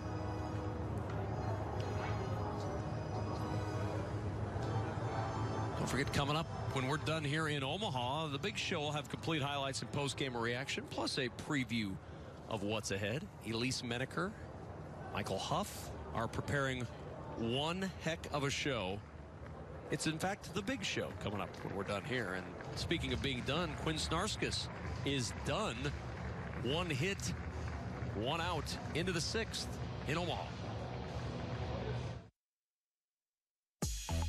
Quinn Snarskas, his night is done. 5 1/3 innings, 1 hit, no runs, walking a pair, striking out 3. Jonathan Stever still going, 5 innings, 2 hits, no runs, no walks, 2 strikeouts. 5th straight quality start for Snarskas as he leaves 1 out into the 6th inning, and an abrupt end to what was a very smooth night as Lloyd walks with 1 out, and Ryan Thompson enters for his 23rd appearance of the year. He's got to strike out an inning, and you're going to see a little different plan of attack because he's got a plus fastball, but he'll move it in and out. He's got a slider to go with it. There's going to be a change in pitching style that these Indiana hitters are going to have to get used to. After being conditioned by Snarskas throwing that sinker and changing speeds and throwing off speed below hitting speed, what they're accustomed to. Now you got to ramp it back up and try to make that adjustment against Thompson. Thompson continuing to warm up. Quinn Snarskas, his night is done, but Danon Hughes, pretty effective night for the right-hander Quinn Snarskas. Very effective, 80 pitches on the night, and obviously you guys have talked about just giving up the one hit. I just watched some of the little nuances when Drew Dickinson went out to take out Snarskas. One, Drew Dickinson had a hyper pep in his step as he got out to the mound, trying to still instill in his infield that energy that's needed for them to cruise through the rest of this game.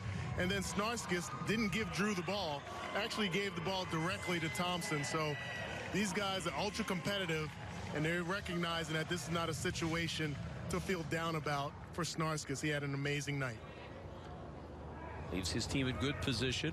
1 out, 1 on in a scoreless game in the 6th. And Matt Gorski at the plate as Thompson will go to work.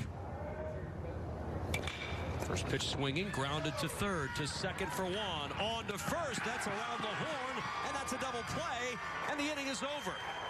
Ryan Thompson does his job. 1 pitch, 2 outs. Still scoreless in Omaha.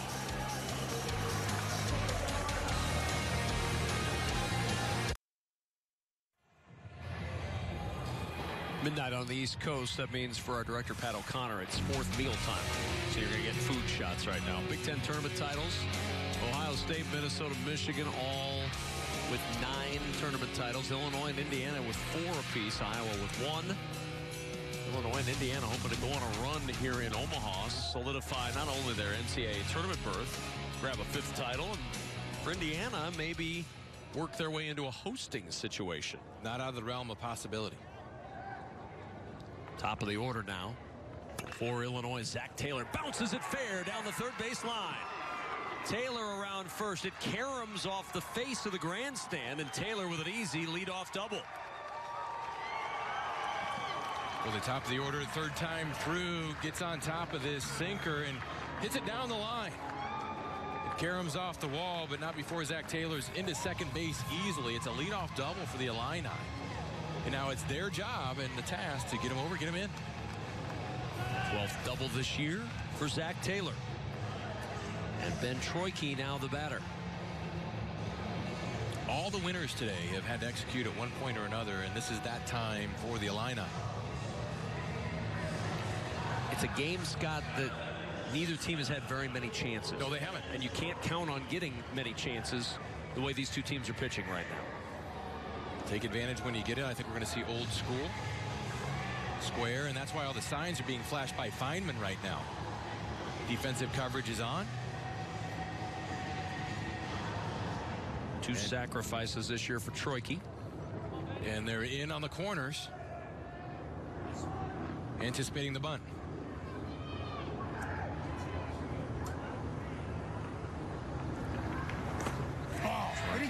Takes it low. They'll appeal to first, and Shepard says yes, he did go around. 0-1. Well, that changes the at-bat for Troike. I think that makes the bunt the play right now. No balls, 1 strike. In at the corners again. Squares to bunt. There's the bunt. Back to the mound. Stever's only play is to first. And the sacrifice moves Zach Taylor to third with 1 away.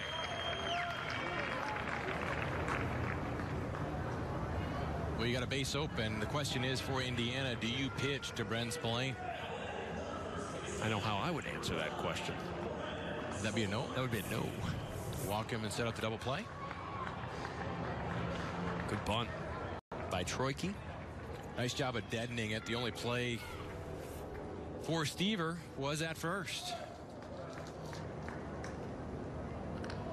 So as Spillane steps up, Feynman peering into the Indiana dugout, trying to decide, are we pitching to him or not? It looks that way.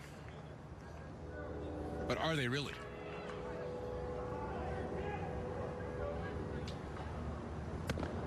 They really are. First pitch, a strike. That first pitch fastball on the inside half not only surprised us, but it's surprised Spillane as well.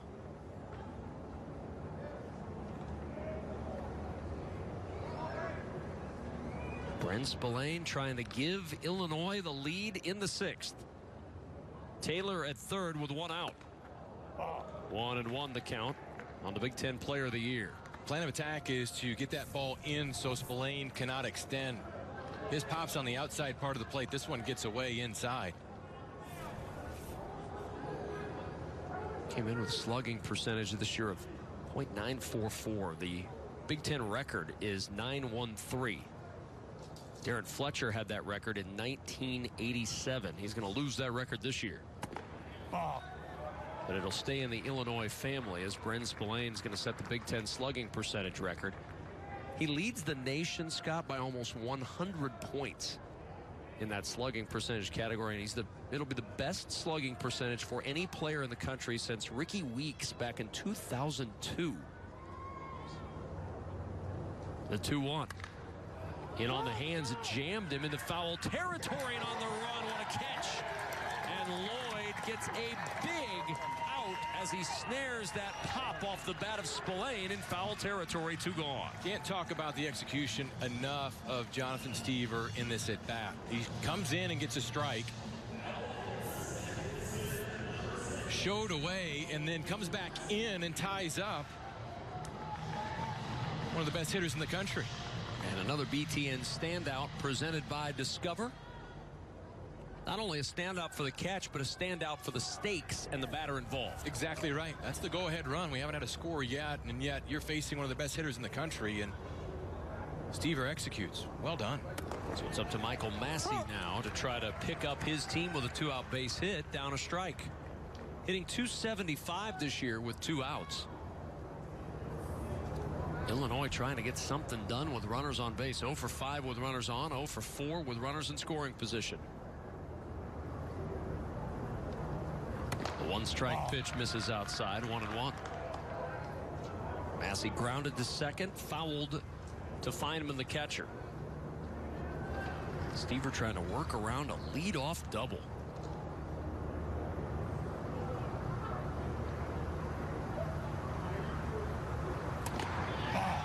Just missed. 2 balls and a strike on Michael Massey.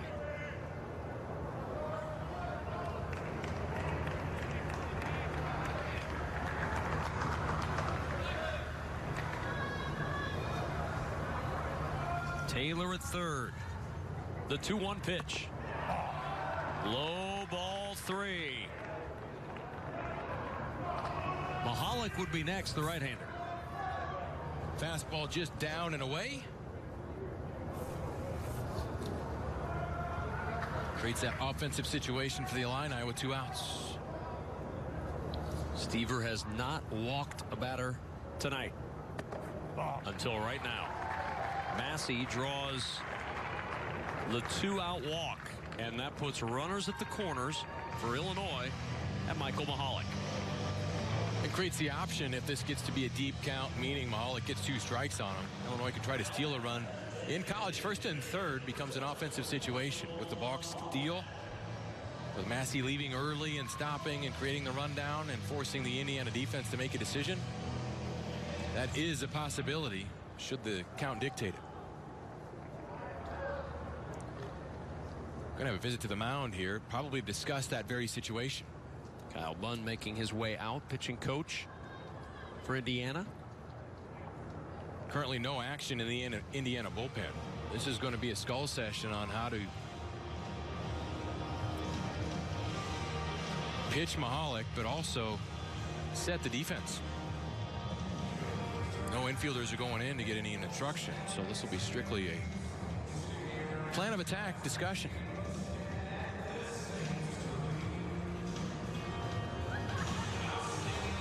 Lamonis knows this is a big moment in this game, but 2 out. Bottom of the 6th, a scoreless ball game. Zach Taylor at third, Michael Massey at first. Michael Conlon on the mound, breaking up the meeting. 82 pitches for Stever, trying to get out of the 6th with no damage done.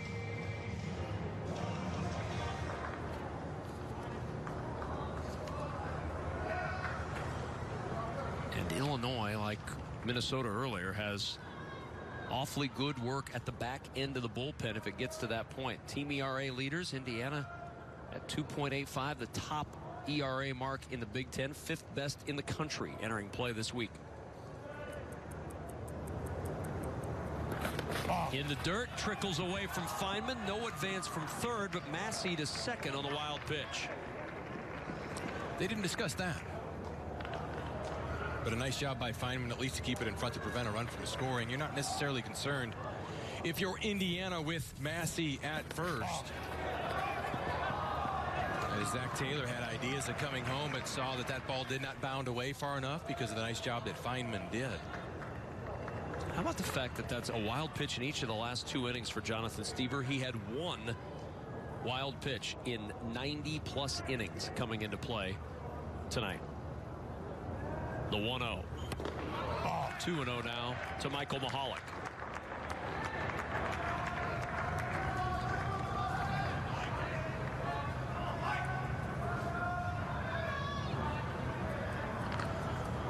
Bottom of the 6th inning. Base hit by Mahalik, could play 2 runs here with runners at second and third.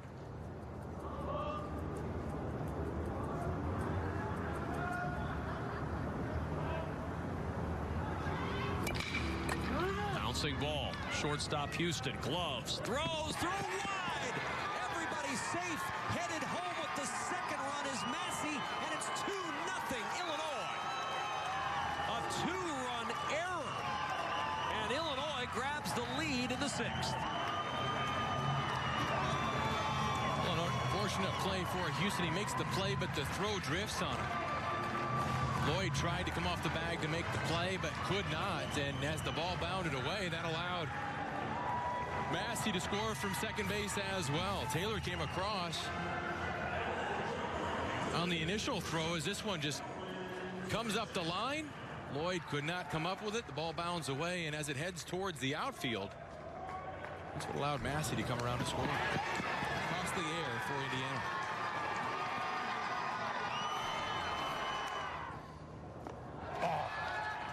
One ball, no strikes on Doran Turchin. That wild pitch leading to the second run in the inning. But 2 runs come home to score on the Houston error. 8th error of the year for Houston, and that was a big one. 2 balls, no strikes on Doran Turchin. Stever should be out of the inning unscathed. Instead, Illinois has grabbed the lead. E.J. Sable up with the bullpen for Indiana. Hit to right. Sowers should have room in the corner, and he can't make the play. It glances off his glove, and Mahalik's going to score. On his way to third is Turchin, and it's 3-0 Illinois.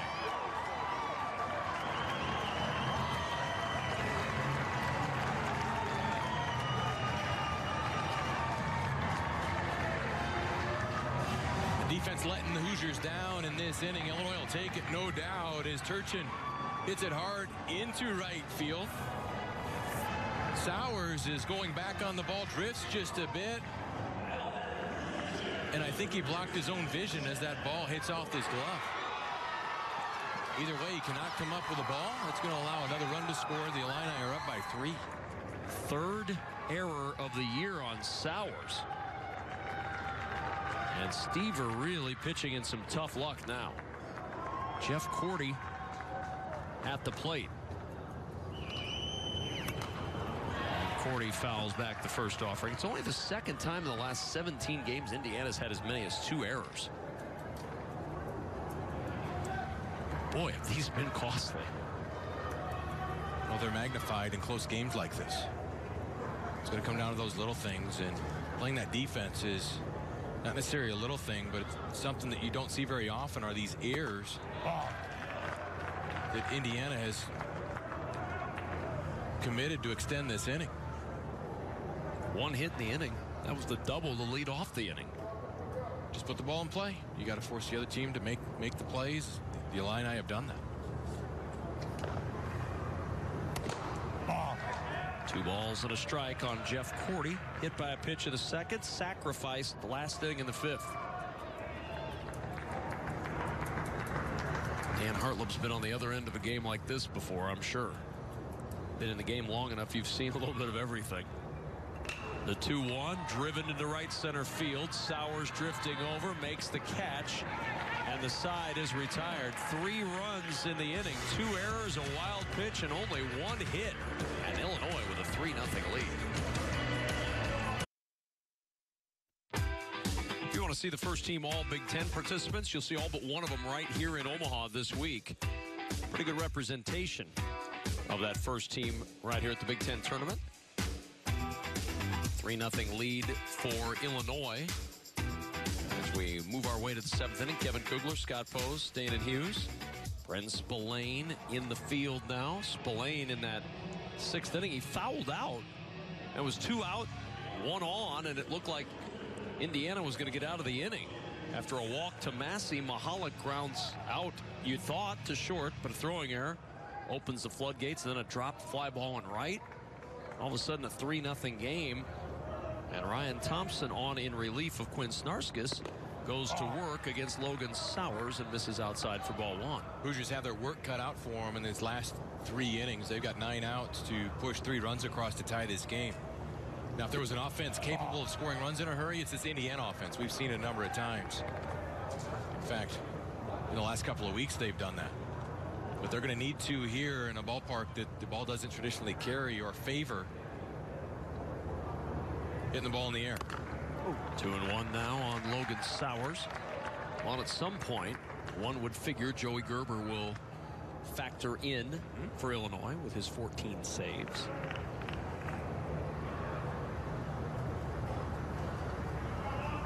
Two balls and a strike to Logan Sowers. And Sowers, a line drive snared by Massey at second, 1 away. There was almost a start. The ball was hit very hard by Sowers, perfectly positioned. Was Massey to snare that line drive. Fine play by Massey at the top of his lead. And the first out recorded as Luke Miller will step up. If you count that as a fly ball, that is only the second fly ball out of the day. Both have been off the bat of Logan Sowers. Luke Miller sends that one into the night in the upper deck, 0-1. Miller tonight grounded out and singled back in the 5th. And the first hit of the ball game for Indiana against Quinn Snarskus, who went 4 1/3 perfect innings to start this game. Was chased out in that 5th inning. Or in the 6th inning, rather, after he walked Matt Lloyd.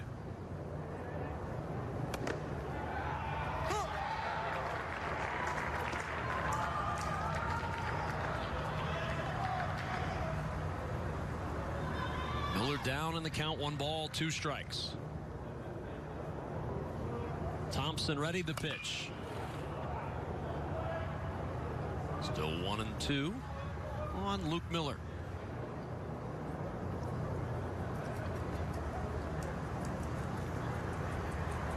Miller had just come back from that injury against Illinois when these two teams met in late April. Was a pinch hitter in all 3 games. Went 2 for 3 in that series. Fouled away to stay 1-2. He takes the same swing all the time, doesn't he? He just swings hard in case he hits it, but he's just got the knack for getting the big hit. But you can never accuse him of being cheated in the batter's box. Certainly not on that swing, but he's out on strikes as Thompson got him to expand the zone. 2 down in the 7th. To breaking ball away, it's that slider from Thompson that had Miller in swing zone. He cannot get a piece of it. That'll bring Scotty Bradley to the plate with 2 out and nobody on. 0 for 1 tonight as Bradley walked in that 5th inning. And a strike is taken to start the at-bat for Bradley. Thompson looks crisp here in his limited time so far. Good depth to that slider as Bradley was looking fastball first pitch. important pitch to get ahead for the Illini right-hander.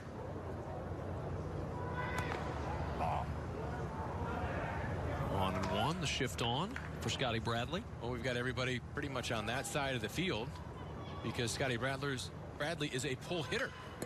And he hits it to that side. Slow play, but momentum for the pitcher Thompson as he'll take it himself. And a 1-2-3 seventh inning here in Omaha. Time to stretch at TD Ameritrade Park. Illinois enjoying a 3-0 lead as we head to the bottom of inning number 7. Good glove work by the man on the mound.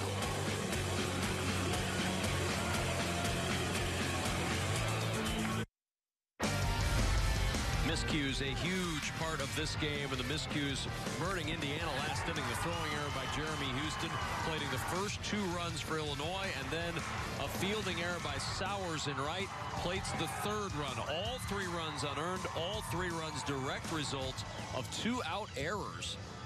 2 errors tonight, only 1 in the last 5 games for Indiana. And Chris Lemonis knows on this stage you cannot commit those kind of errors in a tight game as B.J. Sable comes on in relief of Jonathan Stever for the 22nd time this year. Sable on, look at the numbers, 1-0 record and a 1.01 earned run average, 29 strikeouts to 10 walks. Outstanding numbers for B.J. Sable this year, and it's one of the reasons why Indiana has such a good ERA that is ranked nationally in the top 5, I believe you mentioned, Kevin, currently.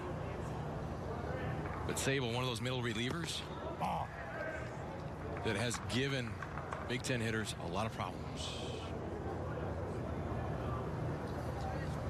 Grant Van Scoy, Jack Yalowitz, Zach Taylor, 8-9-1 for Illinois. Here in the bottom of the 7th, up 3-0. We saw 1 hitter in our first game of the day. Iowa held to 1 hit as B.J. Sable, a sidewinder there. Got that drop down action from the left side, a little different look for the hitters, but he relies on that sinking action that arm angle creates. Get some ground ball outs. He can be very deceptive too as he hides the ball behind his body, and so hitters are guessing where that ball is going to come out of or where that release point is. The deception works in his favor, as evidenced by those numbers.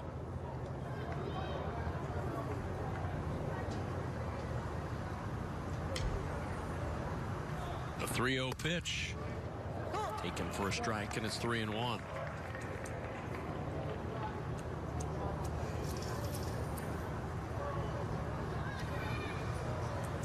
Van Scoy back home, Papillion, Nebraska native, out in front 3-1, and he draws the leadoff walk here in the 7th inning. So Van Scoy aboard. It's 3 straight innings that the leadoff man has reached for Illinois after no one reaching really for the first 4 innings. I still think you're in that mode, though, where you try to push this runner over and get him in because you're still within 1 swing of the bat of Indiana putting a rally together, getting a couple on, and them tying the game. You got to continue to apply the pressure if you're Illinois. Yalowitz does have 11 sacrifices in his career, 4 this year. Squares to bunt, and the pitch inside for a ball.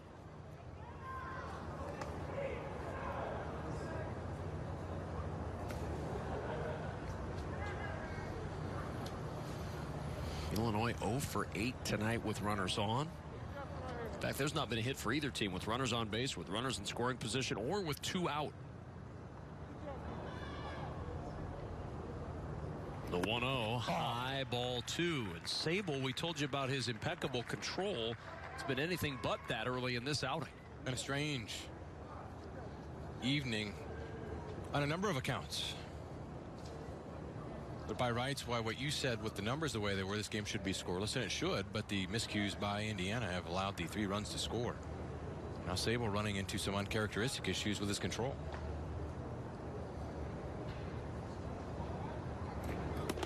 And that's ball 3. Now you take a strike here and then go back to bunting if you're Illinois. Bullpen springs to life again for Chris Lemonis' squad with the control issues that Sable is having right now. The 3-0. taking all the way, and it's a 4-pitch walk. Back-to-back walks from a guy who had 10 walks all season. 4th game in 67 in his career that he's had 2 or more walks. Well, that turns the order over. Now you got the top of the order that can handle the bat a bit. Bunting still is an option. Plus, guess who's lurking a couple of hitters later? One of the top hitters in the country, and Brent Spillane. First up, Zach Taylor with a sacrifice to his credit this year. Doubled his last time up and scored in the 6th. And I don't expect Sable to be around to face the right-handed hitting Spillane. There are the base runners with Van Scoy at second and Yalowitz at first. And Illinois with a chance to break this game wide open here. Now if the bunt's on,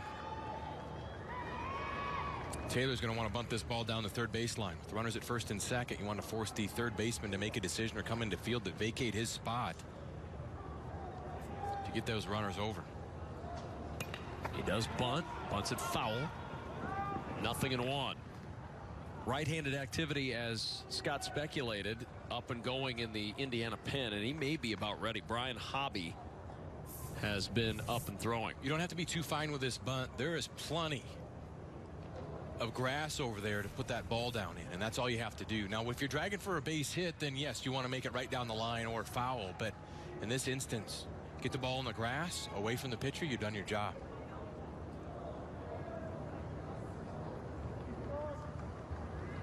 The 0-1. And a throw down to second. Houston just had to get in front of that and smother it. Good play by Jeremy Houston on a ball that was ticketed for center field.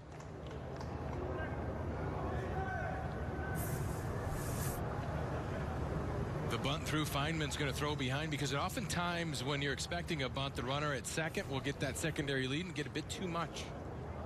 Houston did a good job to keep that ball in front. 1-1. Taylor pops up the bunt. Coming on to make the play is Sable. And there's out number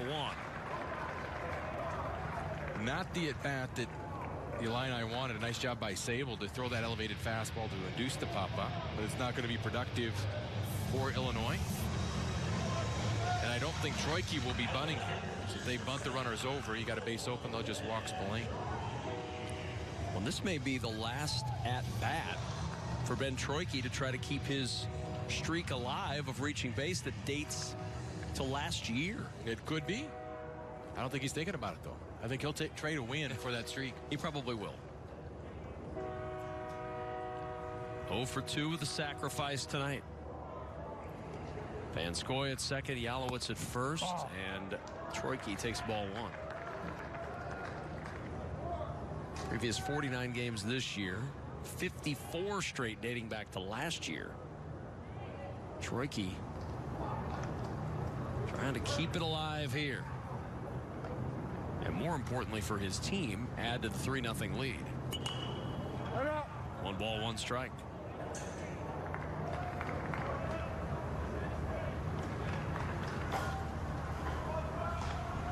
There's Brent Spillane waiting on deck.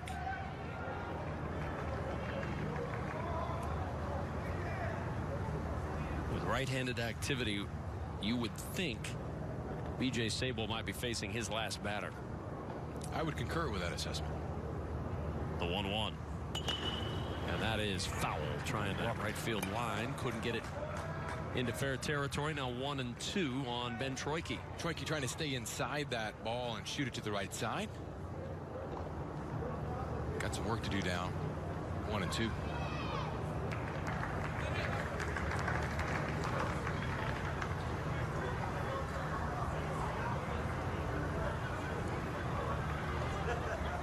Van Scoy at second, Yalowitz at first. And the 1-2 pitch stays up 2-2.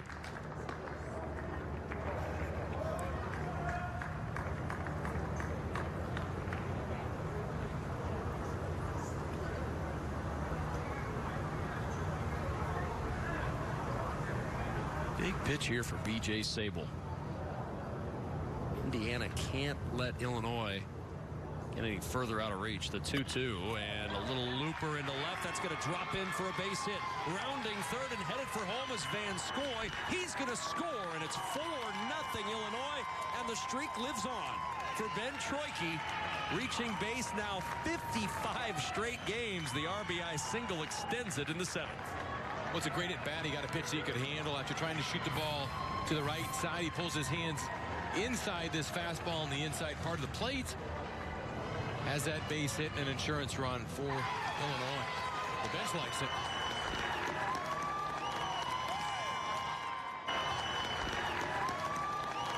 And scoring easily. And a 4-0 lead. And here's Brent Spillane. And there goes B.J. Sable.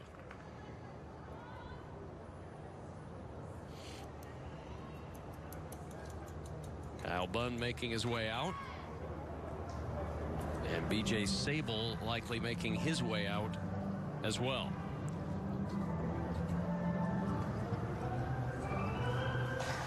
Ryan Hobby is ready if they opt to go for him.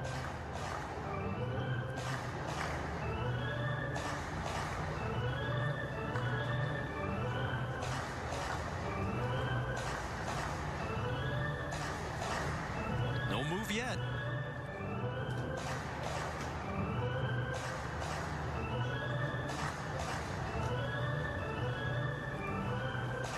They're going to stick with B.J. Sable.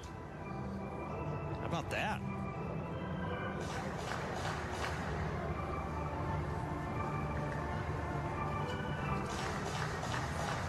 Well, defying convention, not going with that righty on righty matchup. It was going to be a strategy. And how do you pitch Spillane? We saw Stever have success by burying him in to prevent him from getting those arms extended. See what Sable does. Spillane 0 for 3 tonight. Has not had the ball out of the infield. First and second, one out. And Spillane looks at ball one. 4-0 Illinois in the bottom of the 7th. Trying to win their way to a date with Minnesota tomorrow night in the nightcap. And push Indiana to the brink of elimination.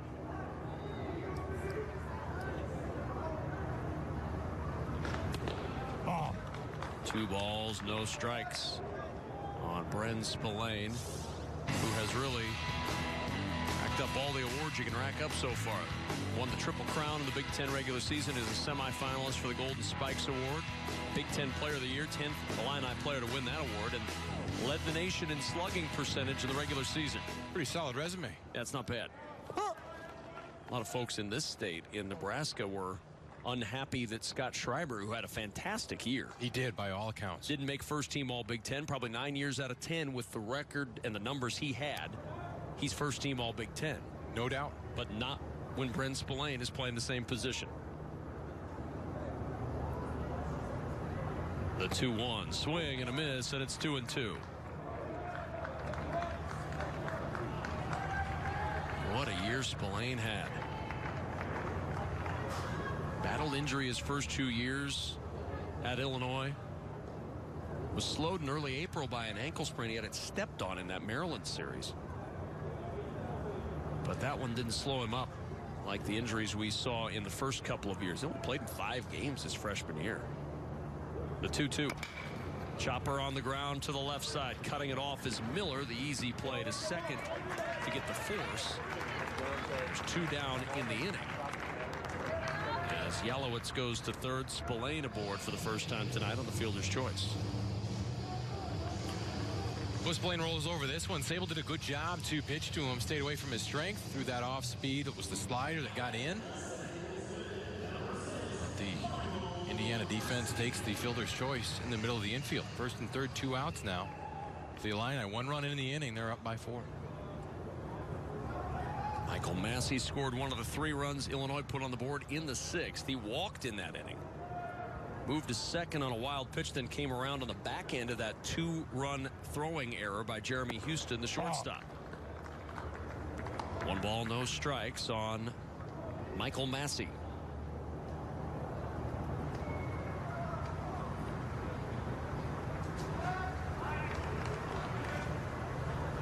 Good start tonight from Quinn Snarskis.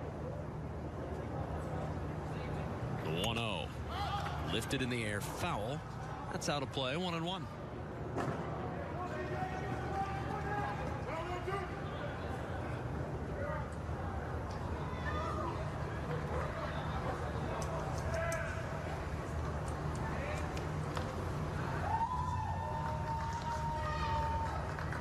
One ball, one strike, two down, two on, and a run in here in the 7th.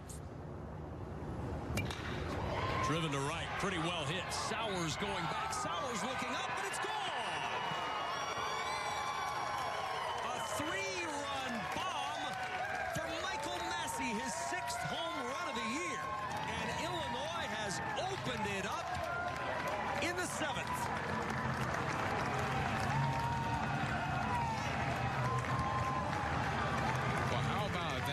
Sable in to face Massey, the lefty-on-lefty matchup, but Sable leaves one in on the inside part of the plate. And Michael Massey just buggy whipped it. It was down and in, but he gets this ball in the air with some backspin down the line. Adds to this Illinois lead. Quinn Snarskus likes it.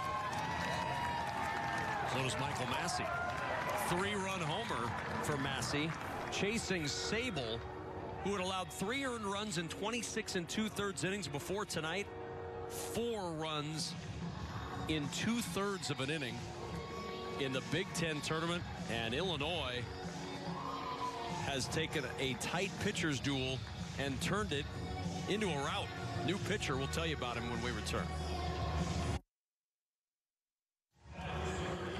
One swing of the bat, Michael Massey has prompted a change on the mound for Indiana. Out Sable, in comes Brian Hobby, going to work in his 12th appearance of the year. 17 innings pitched, 6 strikeouts, 7 walks, and a 5.29 earned run average. He's going to have to eat some innings and get through this game for Indiana, as Illinois has blown this one open with the 4 spot. 7 runs in the past inning and 2/3. And a pinch hitter will be the counter with Dan Hartleb, as Casey Dodge will come in and pinch hit. 2 for 7 as a pinch hitter this year for Dodge. 7 runs on only 5 hits for Illinois. It was errors in the 6th inning. It was walks in the 7th inning. 2 walks, both have come home to score. There's 2 men reached with the base on balls. The 0-1.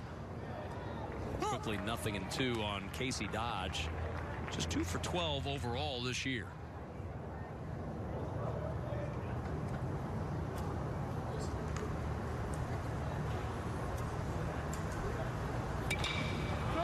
In the air to center.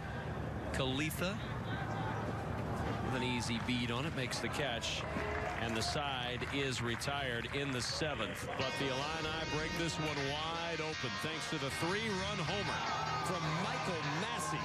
We're through 7, and Illinois leads by 7. Not much to see on that in-game box score if you're an Indiana fan. Only 1 hit, that coming from Luke Miller back in the 5th inning. Otherwise, it's been a pretty quiet night for a very potent offense, and Indiana down by 7 as we start the 8th inning here in Omaha. The Illinois pitching staff has done an excellent job against a very potent lineup. First with Quinn Snarskus going 5 1/3 of just 1 hit ball. And that's held as Ryan Thompson has come in to continue the excellent pitching for the Illini. 1 2/3 for Thompson so far, has not allowed a hit or a walk, has struck out 1 as the pitch in for a strike. For Feynman, quickly down 0-2. It's Ryan Feynman, Drew Ashley, Jeremy Houston. 7, 8, 9 in the lineup for Indiana here in the 8th. This Hoosier team came in on a 6-game winning streak entering tonight. Took 2 of 3 from Illinois in the regular season, but the Illini have had their number late in this one. Errors opened the door in the 6th. Should have been out of that inning still scoreless. Instead, 3 runs scoring on 2 huge errors. And then the 3-run homer capping a 4-run 7th for Illinois. Last inning where they blew this one open. Foul away and 0-2. Now for Chris Lemonis' squad, the first thing they've got to try to figure out is how to score. They've not been shut out all year long. Last time they were shut out was last April 14th against Minnesota. So Illinois doing the job in all aspects. The 0-2, and Feynman ropes it foul.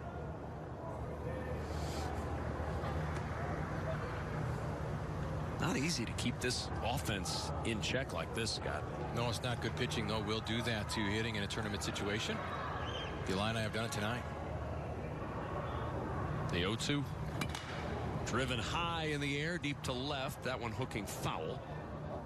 Feynman hit that one a ton, but well foul.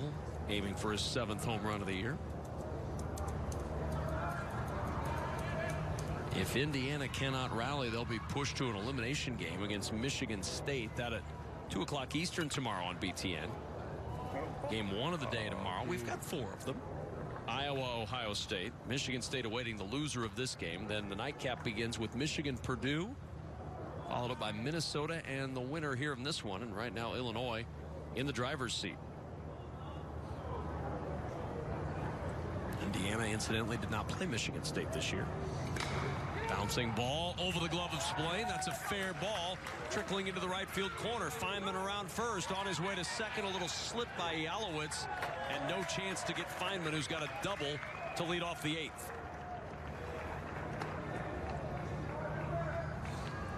Well, there's the start that Indiana was looking for in an inning as Feynman took a pitch that was out over the plate, maybe off a bit, but stayed with it. It keeps it inside the line. Splain did a good job just to try to make the attempt. Yalowitz had a little bit of a trouble, but Feynman nonetheless aboard with a leadoff double.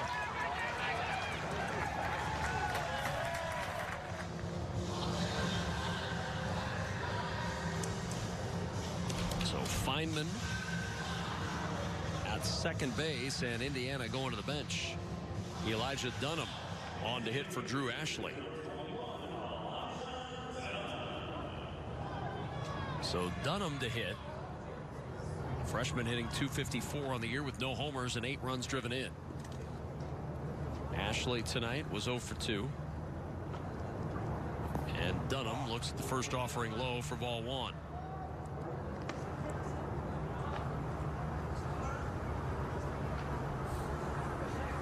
A 7-0 lead for the Illini.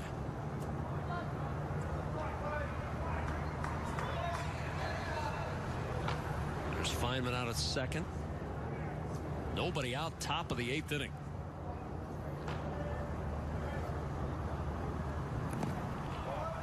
Two balls, no strikes. Bullpen starting to go for Illinois. Zach Jones, the left-hander, loosening.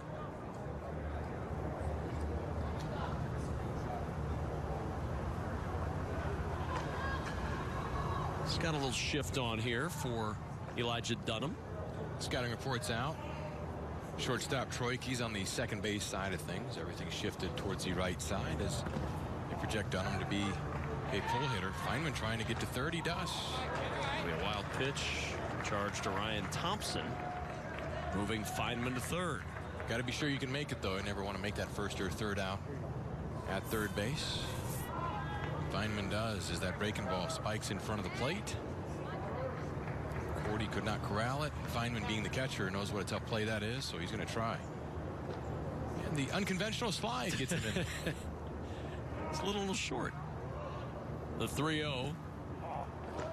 And it's ball 4, so Dunham draws a 4-pitch walk. First and third, nobody out for Indiana in the 8th. And boy, that home run last inning really looming large right now.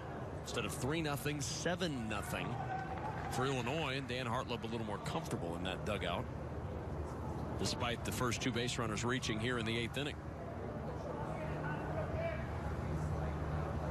First time today, not only has Indiana gotten the leadoff man aboard, first time they've gotten the first 2 runners aboard in any inning today as Jeremy Houston steps in.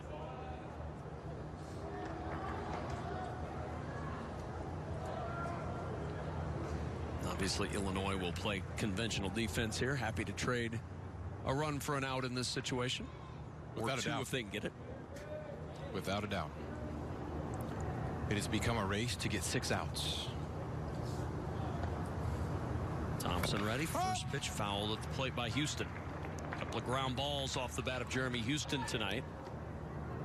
One back to the pitcher, one to first.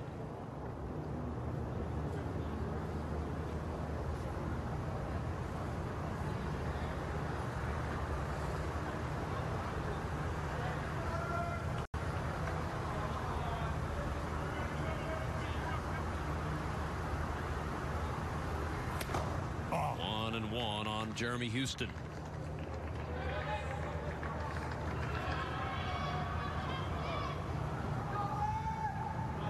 Ryan Thompson trying to work his way out of early trouble here in the 8th inning. His team up 7 runs.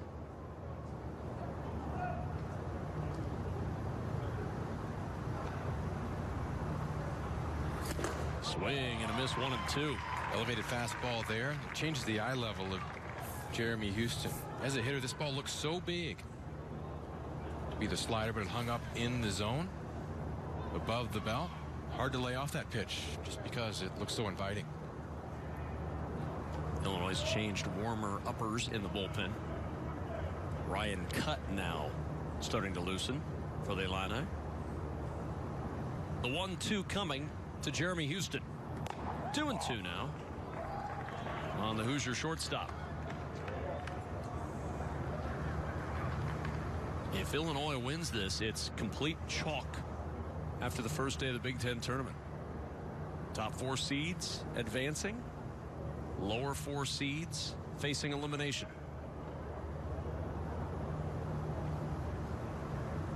Two-two pitch to Houston. Just missed inside to Thompson. Now the count is full. Well, things could get really interesting here if Houston should reach. Nobody out in the inning. The Illini lead by 7, but that could change in a hurry with this Indiana lineup. You turn the order over if Houston reaches. Top of the order. Some work to do, but the right guys would be at the plate. 3-2 pitch. Houston fights it off.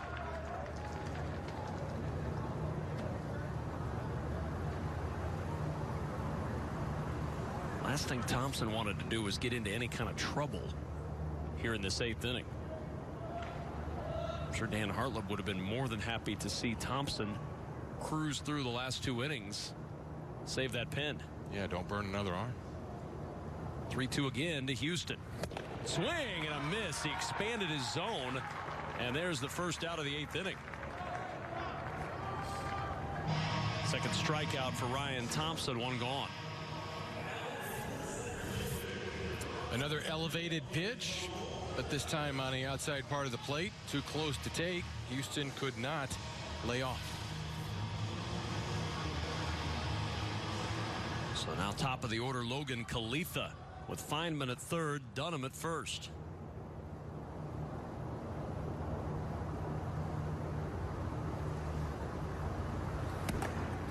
And Thompson misses low and away.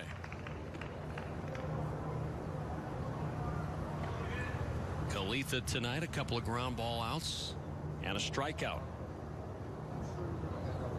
Good speed for Kalitha, but he's hit into 5 double plays this year. 1-1 the count on the right-handed hitting center fielder. Slider from Thompson's been his most effective pitch. He goes right back to that well to get the strike and even the count.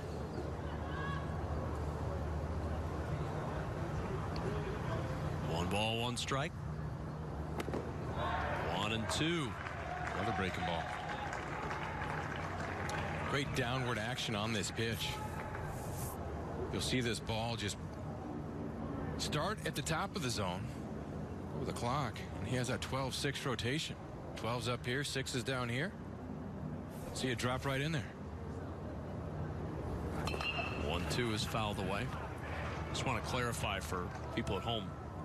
That's a clock that you drew. I tried to. Okay. Anyway. I just want to make sure. Never claimed to be an artist. Nor a clockmaker. Neither. If someone ever says to you, you know where you should have that clock fixed is with Scott Pose. No, definitely not. Don't do that. But it's 12-6 or it breaks straight down. You get the idea. You know what I mean. It's almost 1 o'clock at the East Coast. Oh, 2-2.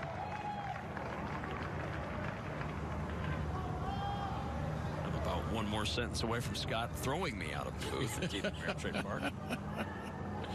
Couldn't be further from the truth. About 1 sentence away from Scott jumping out of the booth. 2 balls, 2 strikes. Bouncing ball up the middle. Diving stop by the shortstop. Troike on to first. That one's not going to be a double play. Got the out at second. Trying to turn 2, but the run comes home to score. The shutout averted as Feynman crosses the plate with the first Indiana run. Logan Kalitha gets the RBI on the ground out, and there's 2 away. Heck of an effort by Troike at short. Chris Lemonis is going to go out and say, hey, how could you see that? Questioning the call, as outs are now at a premium for Indiana. It's a short discussion, as he didn't feel like Troike was able to get to the bag in time when he had the ball. There's the slide, and yeah, his foot did cross the plate, or the base, when he made the play. That's a great call by Mark Ewell at second base. And a great play by Troike at short. Absolutely got a lot of the bag with his right foot as he came across. So now 2 down. And Matt Lloyd, the last hope for Indiana here in the 8th.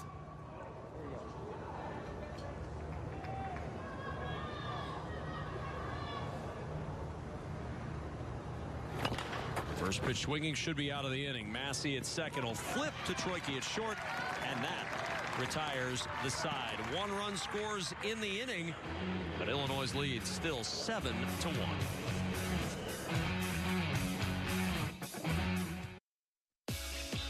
In-game box score for Illinois, and they're up 7-1, but only 5 hits. Of course, one of those, a big 3-run homer by Michael Massey, can make a huge difference in a game like this, and it certainly has. 7-1 advantage for Illinois as Doran Turch and Jeff Cordy and Grant Van Scoy come up to the plate. Cole Barr taking over at second base. Ashley was pinch hit for by Dunham last inning, and so Barr now out there at second for Indiana. Ryan Hobby remains on the hill for the Hoosiers as Doran Turchin, first pitch swinging, pops it up to left center field. Kalitha is there. 1 pitch, 1 out in the bottom of the 8th. Indiana's last chance in the 9th. It'll be Gorski, Sowers, and Miller. So the heart of the order coming up for Indiana, but pretty steep hill to climb, Scott Pose, especially when you know if a rally starts. Illinois got one of the best closers in baseball waiting at the back end at Joey Gerber. Can be done, but it's not going to be easy, and it's a daunting task even for a potent lineup like Indiana's. So Jeff Cordy now with 1 down, nobody on. Flew out to right his last time up. Takes the first pitch for a strike.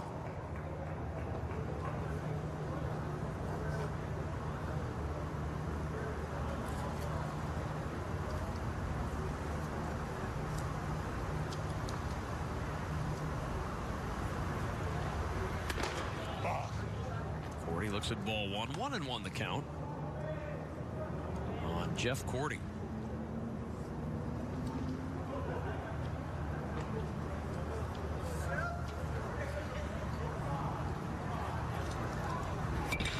Hot shot up the middle, deflected by the pitcher Hobby, and no chance to get Cordy.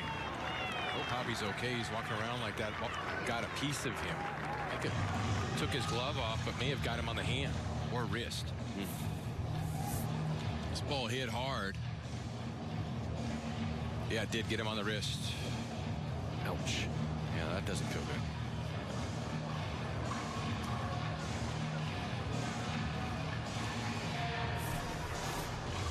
Joel Langermont, the Indiana athletic trainer, out to tend to Brian Hobby.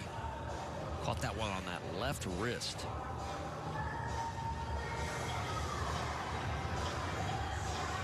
This is not the first time we've seen a pitcher get one. This was game 1 of the day, 2nd inning. Right back up the box and nowhere to go at all. That was off Henry. Henry started out really well in that game for Michigan, but had to leave as he was hit on that forearm. He's got that welt. And then could not find the handle as he didn't have the feeling in his fingers. And with pitching at a premium, it's the last thing that anybody wants to see in this tournament.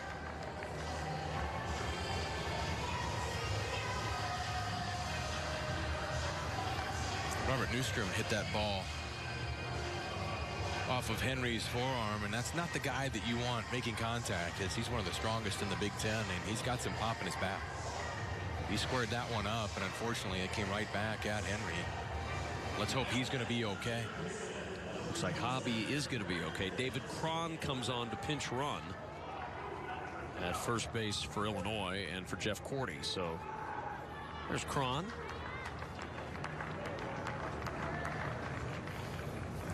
And there's Grant Van Scoy. Walked and scored in the 4-run 7th last inning. Van Scoy on the ground, might be 2 to second for 1, on to first, 5-4-3 double play, and the inning is over. Last chance for Indiana. They need some help, down by 6. The Big Ten baseball tournament on BTN is brought to you by State Farm, official insurance partner of the Big Ten Conference, here to help life go right. And by Dr. Pepper, official soft drink of the Big Ten Conference, the one fans crave. Illinois in control, 7-1 as we move to the 9th inning, final game of the day. But not the final game of this calendar day, because we've officially turned the calendar over to Thursday, as the new pitcher for Illinois is Ryan Cutt, making his 17th appearance of the year, 18 innings, 0-1 record with a 4.00 earned run average, 5 walks, 14 strikeouts for Ryan Cutt. Biggest task is to get the final 3 outs of this first round game for Illinois as they lead by 6. Obviously not a save situation. And we've got a new catcher as well, as David Cron stays in when he bench ran for Cordy in that last inning. New battery for the Illinois, and going to be facing the top part or the meat of this Indiana order. Ryan Thompson in line for the win for Dan Hartleb. If they can get those final 3 outs, it would be his 8th win of the year, trailing only Brett Schultz, who has now 9 wins.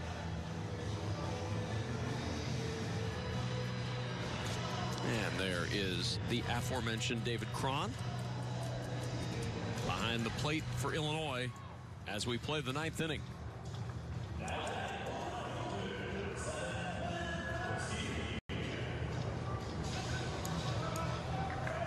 So Cutt ready.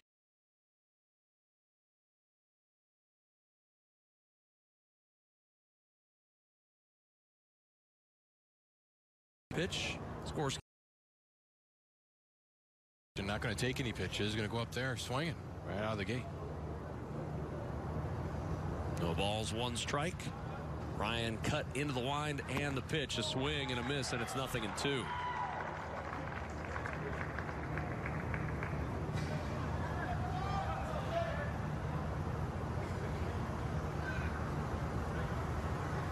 No balls, 2 strikes. Gorski tried to hold up, and he was able to. 1-2 the count. Gorski tonight, 3 ground balls. 1 a double play, the others to the second baseman Massey.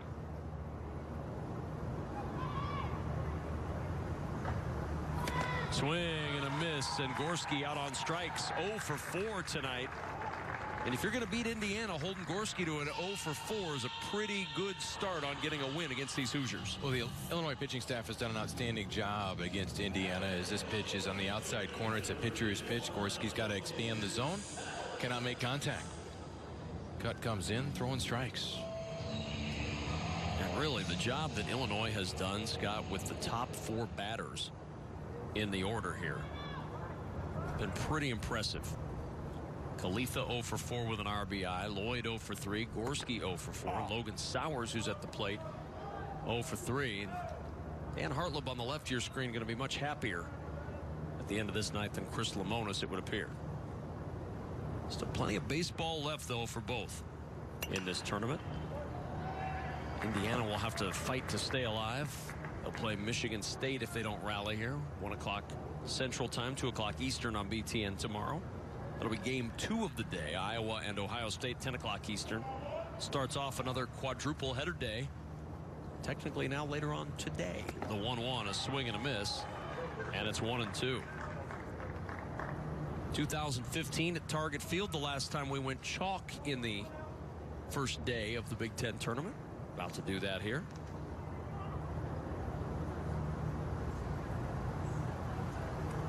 One ball, 2 strikes.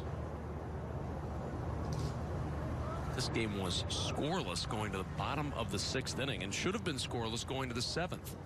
2 errors accounting for all 3 Illinois runs in the 6th inning. And then 4 runs scoring in the 7th. The big blow, a 3-run homer from Massey. That really opened it up. 2 balls, 2 strikes on Logan Sowers.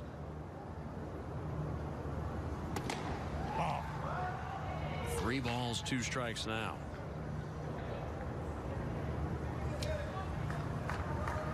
Indiana in that 5th inning had a great opportunity. Had the bases loaded with 1 out. Consecutive fielders' choices, ending the threat with no runs scored. Really their only chance tonight. And that's ball 4, so Sowers draws the 1-out walk. And they weren't easy fielders' choices. I remember Spillane had a heck of a play going to his right to end that inning. But the story has been the Illini defense and their pitching quelling a pretty staunch Indiana attack.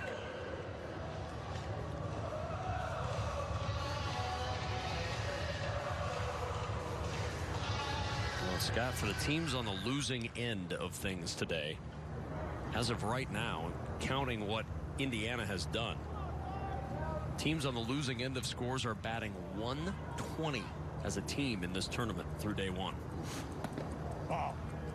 Pitch low for a ball to Luke Miller. Indiana today is just 2 for 26 at the plate. I'll leave mark. Man, I would not have believed that coming into this game. The way Indiana's been swinging the bats, 1-1 on Luke Miller.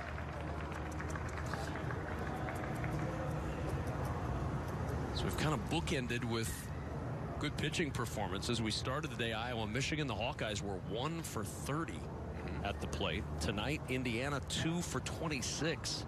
Tip of the cap to the Michigan pitching staff and the Illinois pitching staff. So those are both good offenses. 2-1 now on Luke Miller.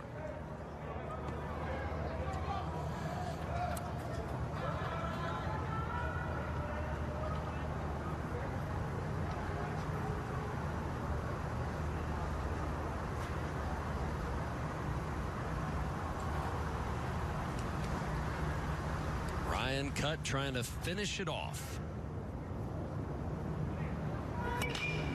In the air to center field. Taylor on the run makes the catch. Second out of this 9th inning. And Illinois 1 out away from moving into the winner's bracket in bracket 2 and earning a date with the Minnesota Golden Gophers tomorrow night.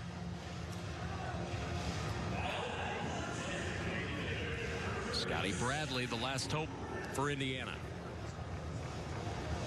Quick turnaround for these Hoosiers, Scott, if they don't somehow rally with 2 out, down 6 in the 9th inning. That's the perils of falling into that elimination bracket. Back out here 13 hours from now, playing for your lives in this tournament.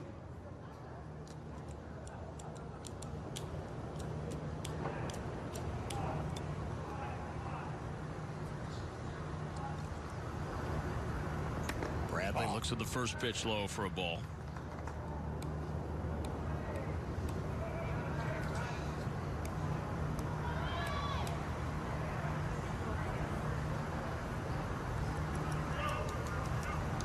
A 1-0. 1-1 the count. The Illinois that'll have to try to deal with the pitching of Minnesota. Number 1 seed, the regular season champs, really set up with their 2 best starters still to come. The 1-1.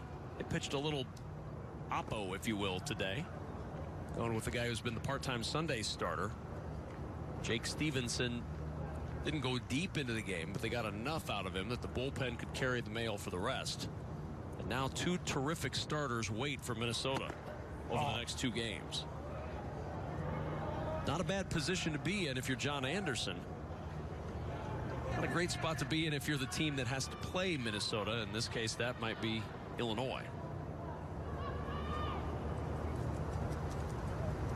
But it beats the alternative, the 3-1. Driven in the air to right, foul, and now Indiana down to its last strike.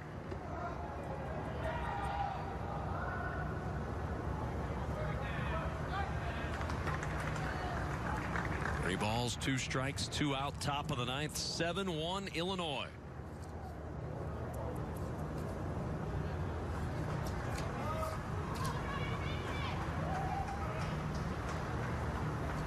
Bradley waiting on the pitch, and time is called.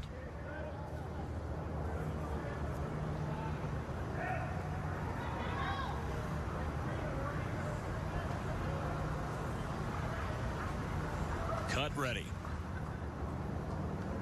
There goes the runner on the 3-2, and it's ball 4. And Bradley walks. So 2 walks in the inning. Sowers with 1 out, Bradley with 2 out, and Sam Crail will come on to pinch hit for Ryan Feynman. Nobody's had more at-bats as a pinch hitter than Sam Crail. He is 3 for 16 as a pinch hitter this year.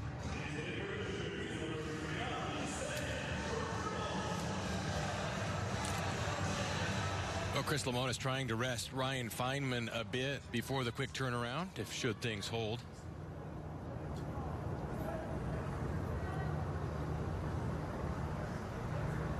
Crail hitting .250 overall on the year.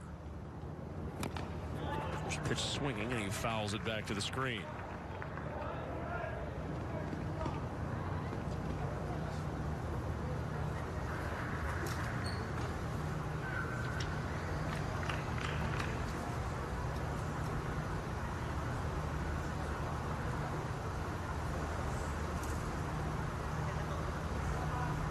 Two on, 2 out, no balls, 1 strike. Crail looks at that one upstairs. 1-1 the count on the freshman from Sheridan, Indiana, Sam Crail. Did not see any action in any of the 3 games this year against Illinois during the course of the regular season series. Terrific hitter in his high school career. Hit .547 in his career. Sheridan High School. That's popped up. This should do it. Massey underneath it at second. Massey makes the catch, and Illinois gets the 7-1 win, and Illinois advances to take on Minnesota tomorrow night. Indiana on the brink of elimination. They'll play Michigan State tomorrow afternoon to try to keep going in the Big Ten tournament. A well-pitched game for Illinois to hold this Indiana roster down when they could score a bunch of runs. The miscues allowed the Illini to score 3 runs early, and then Michael Massey with that big 3-run home run for insurance. All that adds up to Illinois staying in that top half of the bracket. Indiana's going to be fighting tomorrow in a quick turnaround in the elimination side.